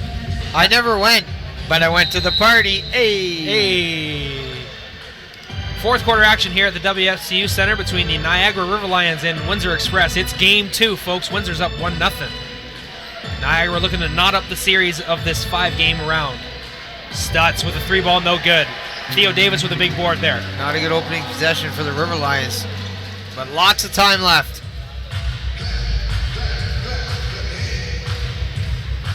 Collins. Shaquille Keith was awarded a basket near the end of the quarter after a goaltending call went against Sammy Muldrow. Robinson for 3. Big bucket. Big bucket from B-Rob. He always seems to come up with the big bucket at the right time. 3-pointer. Relaford. Over to Muldrow. Takes the shot, gives it over to Montero. To his left, draws a foul. Shaquille Keith seems upset with the call. It's a good matchup between two very athletic players, Montero and Shaquille Keith. Fiery competitors as well, it seems. Montero, 19 points, 12 boards, 8 assists. He's 8 of 10 from the line.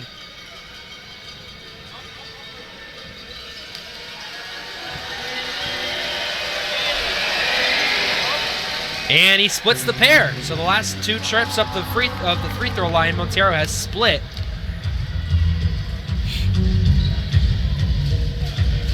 The team just 61% from the line, so not much of an improvement from game 1. Work. Brandon Robinson working against Relaford again. Stripped, but stays, but it goes out of bounds and it will stay with the Windsor Express. Talk about competition on this floor. It's been a heated game. These guys are getting after it. And that's really, I think, what this quarter is going to come down to. Who wants it most? Winning the 50-50 battles, the boards, the grind.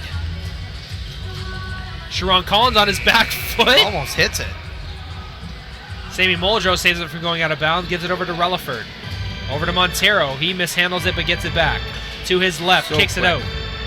Out of Muldrow's reach. But saving it, no. Backcourt violation, Relaford. And now you're seeing the turnovers happen again for Niagara. Indeed. First half, they kept it pretty tight. They did. I think there was 10, but now at 18. But whenever Windsor puts that pressure on, I think that's when you're seeing it happen. And if you're Coach Bill Jones, you got to love that. You know, when you're able to go to that facet of the game and you can come up with the basketball, so important.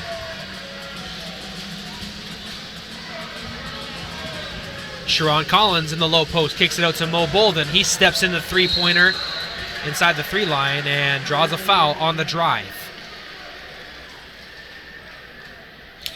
Niagara foul to number 43, DeQuan Cook, his second personal, team first.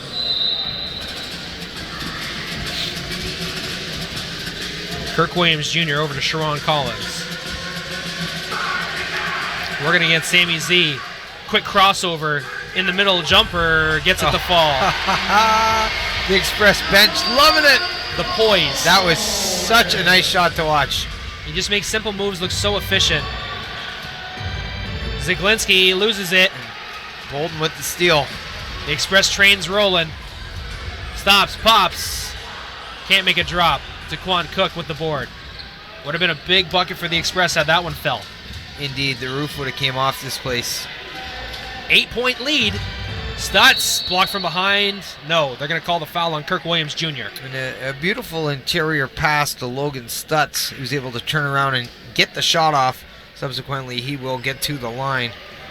He's got 15, 6 of 11 from the field, 6 boards. And the goggles to boot. Well, that's what, like, he's become a character in the league because of those goggles, and I've seen so many kids that come to Niagara River Lions game with the goggles on or pictures on Instagram or Twitter. It's a lot of fun. Yep. And like you said, you had a good story about Shaquille Keith the other day. Indeed. You did not even recognize him at the coffee. I hope he gives me a mulligan. You hadn't had your coffee yet. I sit very far away, and I had a really bad head cold. He didn't say I'm Shaquille Keith. He said, I'm number 22, and I turned around, I'm like, Shaquille Keith. Yep. Kirk Williams Jr. at the top of the key. Jumper's no good. Sammy Z at the helm. To his left, stops, gets a pump fake up in the air. Bolden did a good job not to foul.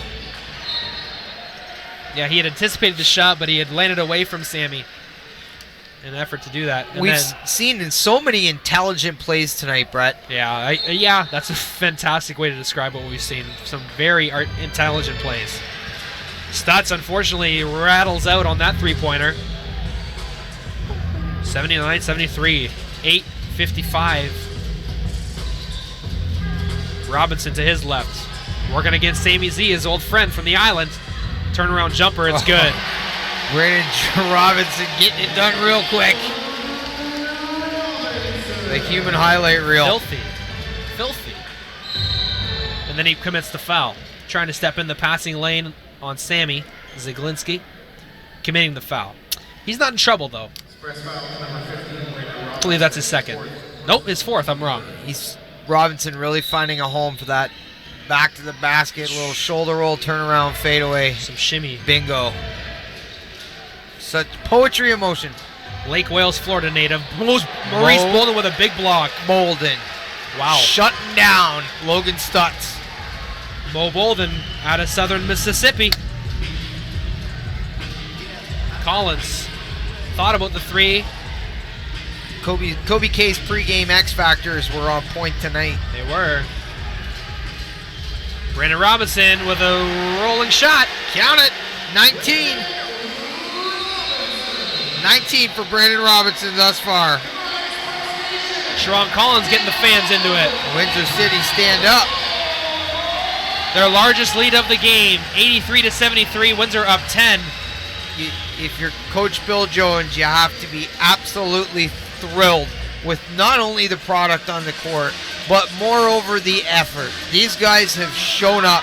They have put their hearts and souls into this game in a contest where the River Lions looked excellent, Brett. I couldn't agree with you more. The River Lions have given the Express everything they've got, and they've got a few more. Oh, we've got our Jeanette Flores in the game. Niagara is shooting almost 45% from the field, and Windsor's held them to 73 points here in the fourth. And they held them to 80 points in game number one. It's just unbelievable. Yeah, we always joke and we talk, hey, first to 100 wins. But in this situation, because of the way that both teams are playing defense, that is a true fact. Indeed. And of course, the game 3 will be on Friday night at the Meridian Center in St. Catharines. And of course, game 4, if necessary, will be the next evening at the Meridian Center on May 7th. Game 5, if necessary, would be back here at the WFSU Center May 10th, which is a Tuesday. These matchups are all about adjustments. And, you talk about the turnovers, and Windsor started the game. They weren't careful with the basketball when this thing opened. They only have 9 turnovers in this entire game, so that's an adjustment. Coming out of this timeout, we will see what kind of adjustments these two teams made and close this thing out in what's been a very exciting matchup. The River Lions got 8 minutes to work with. They've got the firepower. Let's see how they respond. Sweet Caroline. Montero. I wasn't going to sing the lyrics to that part of the song. Ready? Hold on. Montero. Bop, bop, bop. Can't knock it down, but Relaford on the follow can't get it either. You know what? I go to him out of the timeout, so I like the play call. Just doesn't fall. Yeah, we talked about how much of an X factor Montero is. Been a very big part of Niagara's success tonight. Robinson turns it over. Ziglinski going to be fouled by Collins. No! They'll say that Sammy Ziglinski caught the ball out of bounds with his left foot. And that, what a break. Might have been a for sure basket for the River Lions, who are ready to break out in transition. So Windsor catches a break, like you said. DJ Thor just busted out some classics tonight. I couldn't agree with you more. We saw DJ Thor here on the booth on our last regular season game. I had me and Aaron on the mic. He always seems to throw the right thing on at the right time. I really like the job he does here in Windsor. Yeah, he's been the biggest fan. Like, I met him my first season here with the Express in our inaugural season. We went up to a road trip up to Oshawa, and me and him have been friends ever since. He is one of the best guys in Windsor and the biggest basketball fan, Windsor Express fan I know. Sharon Collins for 3. No good. Deep triple. Yeah, it's a good look. He had it just off to the side there. 10-point lead still for the Express. If you're the River Lions, it's time to make a push. Muldrow for 3. That's a good way to start. No good, actually. So the River Lions going to 2 things that worked throughout the game but have gone cold. Collins to his left. No one home. Scores. Beautiful play from Shorty Collins. Scoops and scores. 7 points now for Collins. Zaglinski cans it. Big shot for the River Lions. He had a lot of time to shoot there, Brett. He was able to pull up from the dribble and take a second there and get a good look. Sammy Zaglinski's going to be called for a foul on the inbound play there. Logan Stutt's going to check back in. 9-point deficit, 6:32 to go. The River Lions are going all in on their scores. They got to at this point, and they can't give up any old boards to Windsor. They want to close this gap. Yeah, the rebounding has been big in this game. 22 offensive rebounds for the Windsor Express. Can you believe that? And if you're a head coach, that's about 22 too many. Kirk Williams Jr. off the mark. Shaquille Keith crashing 23. the boards. The River Lions with 4 old boards. Just wanted to That's put the X that out factor there. right there. Kirk Williams Jr. working against Logan Stutz. Turnaround jumper off the glass, no good. Zaglinski leaves it for Montero. He gets his body around a bunch of defenders and scores. Another one. Beautiful. What a player. Changing hands in the air. Tony Bennett going to come back into this game soon. And I think that's a good call if you're Coach Bill Jones. 5:30 to go. 100% pure love. Robinson to his left. Puts up a shot, and he's going to draw the foul. 2 guys on him. And you got to defend Brandon Robinson like that. Every time he rises up. You can't give him a shot because he's going to kill you. Third foul against Montero. It'll send Robinson to the free throw line for a trifecta of throws. And this is a place where he is 6 of 6 on the night. Yeah, Windsor's free throw shooting has been very good tonight. They're collectively as a team 21 of 26 for almost 81%. Maker 22. And of course, folks, make sure to stay tuned for the Knoxstrom postgame show with Aaron and Jeremy James. So Windsor well over 80% from the line, Brett. River Lions 64%, 16 to 25. So when you look at this score, you can certainly point to the free throw line as a big way that would have helped. That can help the River Lions. Zaglinski gets it back from Muldrow. Nice finish inside. No, it rims out. But Relaford is blocked down low. I thought that was a sure basket for Niagara. Nice give and go. Stutz behind the play. Windsor's going to put the ball in the freezer, so to speak. I saw Alex mouthing it. That's why I said it. Welcome to the Temple of Basketball. Everything working for the Express right now except that pass. Relaford going up for a dunk, and he gets it to go. Big 2 points. Yeah, now with the lead cut to single digits, 8. Windsor up by 8. Bennett in the game. Let's see if he attacks that left side. One person we haven't seen too much of in the second half is Chris Commons. Sharon Collins for 3. Maurice Bolden with another offensive rebound. Robinson with the putback. No good. 4:20 left in the fourth. Relaford Going to draw the foul on Tony Bennett. Chopped him right on their wrist. And that could have been a 3-point play, so Windsor's got to be happy there. It'll just be a couple free throws. And we've seen Mo Bolden with another rebound. 12 for Mr. Mo Boards. Maurice playing a factor in this game. Sharon Collins going to go to the bench. Shaquille Keith checking in.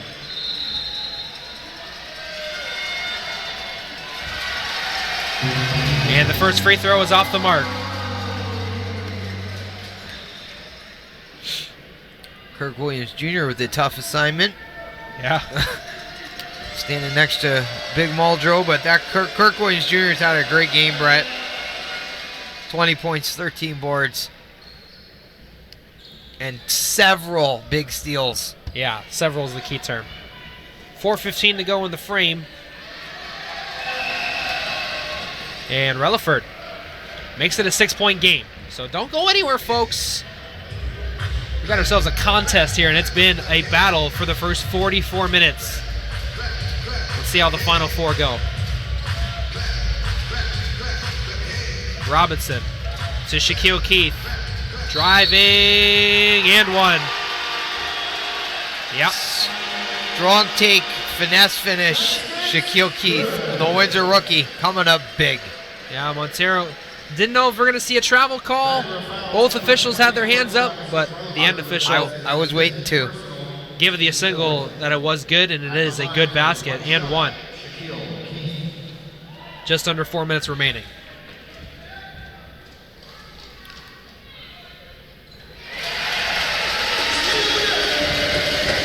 Ziglinski at the helm.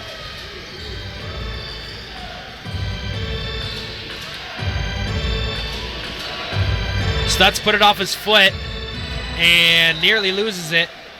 Maurice Bolden knocked it out of bounds. 3:45 to go. Maurice Bolden everywhere tonight, all over the court. Your X Factors were on point today, Mitch. Making things difficult. Look, they have not given Logan Stutz any space. No. He hasn't been able to dribble out into open floor tonight. Really containing him.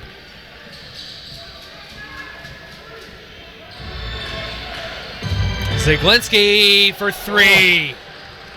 He was doing that during game one. Big bucket.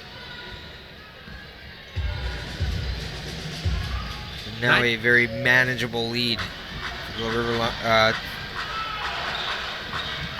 Maurice Bolden kicks it out to Shaquille Keith. He crosses over, kicks it out to Tony. Big rebound from Sammy Muldrow. And I just learned that Muldrow recorded 8 blocks in game one, which is an NBL Canada record. And there's Sammy Ziglinski with a big 3-point basket. Huge. And Muldrow now a double-double, Brett. 11 points, 10 boards. Wow. And just like that, Bennett draws a foul on Montero. so important free throws here for the Express. The chess match begins. Under 3 minutes left in game two. That's BJ's fourth. So big foul there with 3 minutes to go. Bennett looking to provide some space for the Express. Knocks down the first. 4-point game. And he's 8 of 10 from the line. His free throw shooting tonight's been clutch. Yeah, the 3 best free throw shooters in the game for today for Windsor. Tony Bennett, Shaquille Keith, and Brandon Robinson are all on the floor right now. Keith and Robinson haven't missed. Both guys 100%. There it is. And a 5-point lead for the Express. Sammy Ziglinski looking to trim that deficit. He's the hot shooter right now. Gives it over to Muldrow. He can shoot it too, and he does. Muldrow with his 4th triple. And a 2-point game. 2:35 to go. A little bit uneasy feeling going with the crowd here. Nice pass from Tony Bennett and one. Kirk Williams Jr. Kirk Williams Jr. defender left him to help. Left him open under the net. He bought him some time. That patience is what sold that play, though. Exactly. He draws the foul, knocks down the bucket. Count it. Little pump fake, gets the late defender to bite, and boom, he's on the free throw line. Been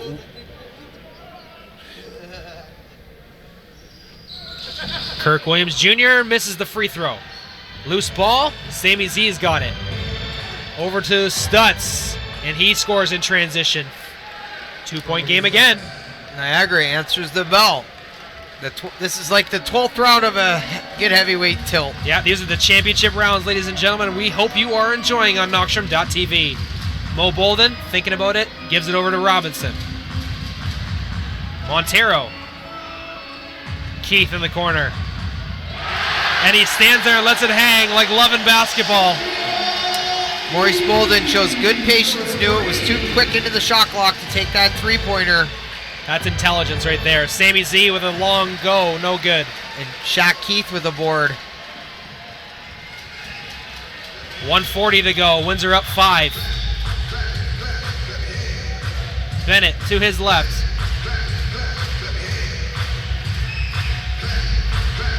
Trying to set up the shooters in the corners. Tony Bennett over 2. No, he's got it over to Kirk. 3 seconds. You got to shoot. Off the mark. Montero. Straight line drive. Offensive foul. Good job by Tony Bennett to get his feet set. How many times have we seen number 5 sacrifice his body for the greater good? That's a huge foul to take. More times than you've beaten me in any athletic contest, Kobe. we're 0 for 0. If you want to we'll do this take the broadcast headsets off. Tony Bennett to his left finds Kirk Williams. In the Niagara. Our folks coming over from the the London Lightning broadcast. They just finished their game against. They played against Orangeville tonight. That score was 127-112, and London takes a 2-0 series lead there. If we see a London Windsor Central, this place might blow up. Matchup that will be. Last minute of the game, Tony Bennett to his left, scoops, can't get it to fall. Zaglinski over to Relaford. Oh, here we go. He misses the bucket. Good job from Maurice Bolden. And Brandon Robinson pivots his way out of some trouble. Relaford had a look. He couldn't get the bucket to fall. 5-point lead. That blown layup was likely the nail in the coffin. Robinson misses. 5 points to go. 5 points, sorry. So Stutz for 3. Montero with the board. He scores and one. What a play. Niagara just not giving up. I love despite very little time left on the clock. Being down by 5 points, they're able to get to the basket, make something happen. You think this is an important free throw, Brett? Let's listen to the nation about that. Any offensive board. No, it's tipped out and Robinson has it. Over to Shaquille Keith, who puts the exclamation point on the game. Shaq Keith throwing it down. I apologize, it's only 5 points, 13 seconds to go. In the corner, Stutz driving baseline, and the foul's going to be called on Maurice Bolden. 8 seconds remaining. So a big bucket from Shaquille Keith. In Niagara with some mistakes late. If they lose this game, you look at the blown layup and then the missed free throw there. Timeout has been called on the floor. 100-95. It has been a doozy for you folks, and Aaron Sanders and Jeremy James are going to be talking all about it in the Knockstrom post-game show. Make sure to stay tuned for that. But for now, Mitchell, Kobe, my man, 19 seconds remaining. What can we expect? Well, I think Windsor closes out the game here, and psychologically, if that happens and you're the River Lions, you got to go on the road. Well, you're going St. Catharines. Yep. And you got to climb out of this thing. This is a 5-game series. But they have the firepower. They have the poise and the confidence and the coaching staff to make this a series. They have fought tooth and nail here in Windsor, and it's been a great 2 games. I couldn't agree with you more. If we come back for Game 5,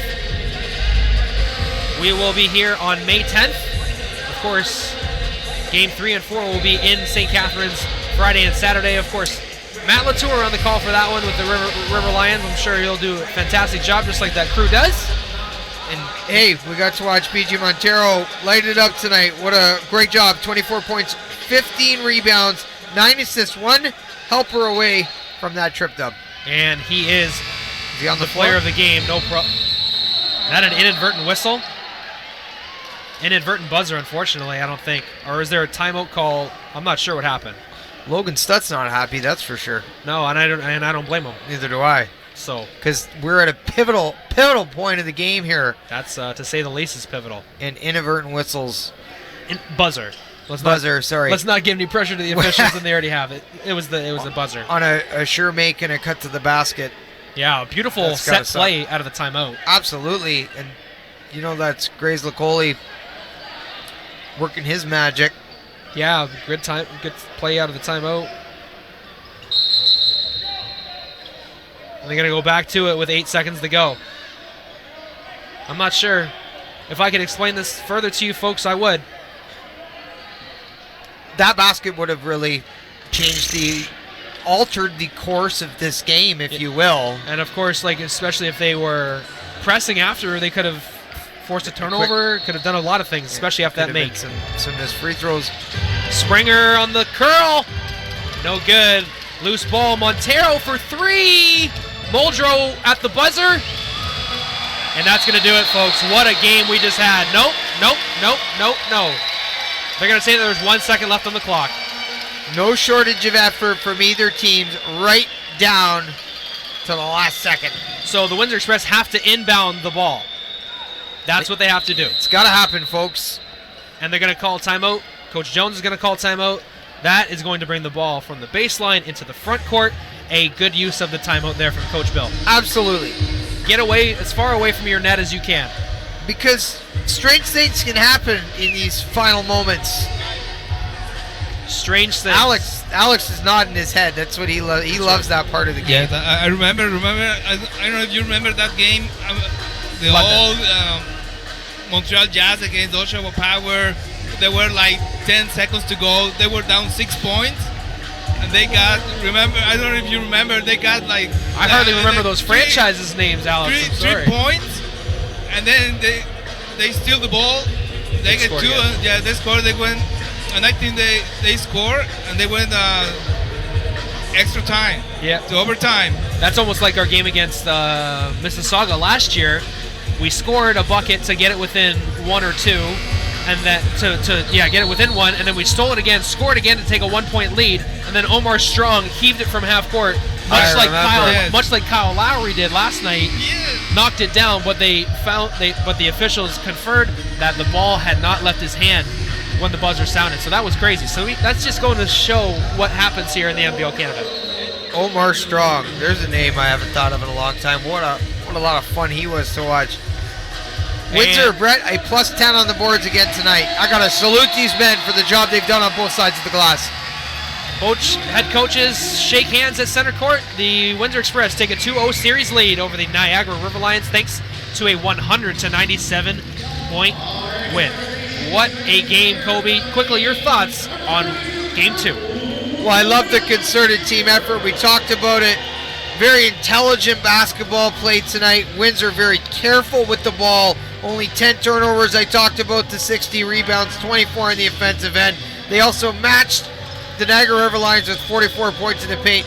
Brandon Robinson, 24, and Kirk Williams Jr. with 22 and 13. Perfect. From all of us here at Knoxtrom.tv, we'd like to thank you for joining us for our broadcast of Windsor Express basketball. Dan Shelley, Aaron Sanders, Jeremy James, Alex DeRomero,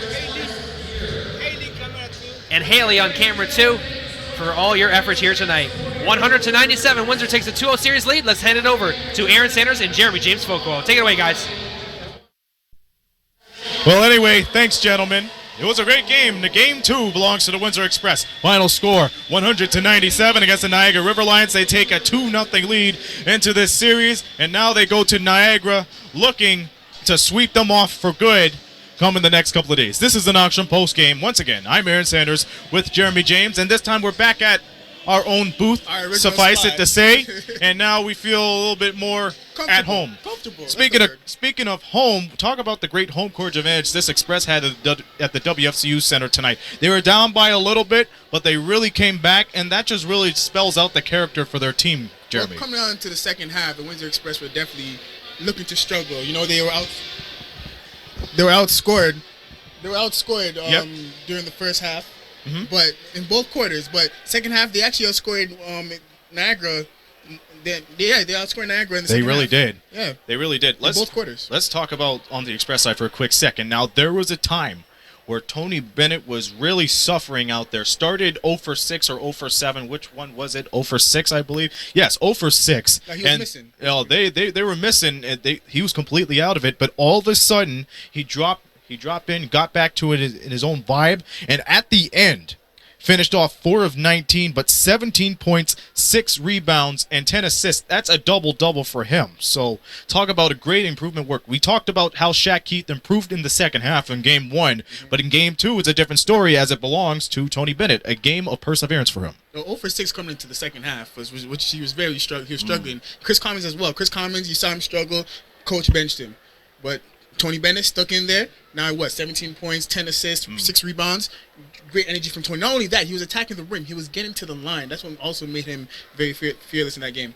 The Windsor Express shot more than the century mark tonight, 103 shots. Now, there was a moment in the third quarter, Jeremy, where they shot 29% because of those close layups they blew. It was tough. They tried to finish strong, but the ball didn't want to go in the hoop. The hoop did not like the Windsor Express side all of a sudden, but they ended up with about 32%.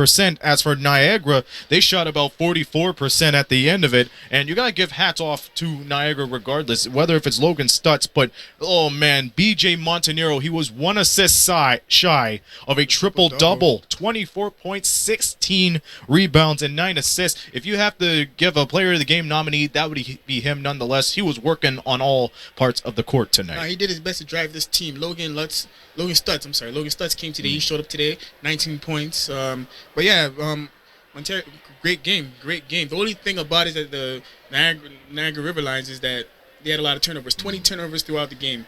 Windsor had 10. Not only that, the Niagara River Lions also had 29 team fouls. Well, that really killed them too. Yeah. Niagara. Well, at the 2-minute mark, they started to get worried. A few minutes before that, you seen on 3 straight Niagara possessions, threes were being knocked down by Sammy Zaglinski. You wouldn't believe the range this young kid has for way shooting threes like that. 3 straight threes on 3 possessions, and all of a sudden you go back to where Niagara has started and where they are now. But still, this is a never-say-die team, even though they're down 0-2. But regardless, they scored 46 points in the paint. Windsor Express too shy from them, 44 points. But when it matters the most, it goes to show what both of these clubs have to offer. I mean, the Windsor Express, this is their theme of the year. They always go through adversity, whether on the court or off the court with certain injuries or what have you. But at the end of the day, when it matters the most, the second half is where both of these clubs really kick in. Yeah, but looking into the Game 3 in Niagara, the Windsor Express have to worry about the field goal percentage and the three-point percentage from this game specifically. Windsor went 7 from 35 at the three-point line. This team lives by the 3. If they don't hit the 3, they die by the 3. Luckily, they came out today with the win. But on a regular basis, you'll never know.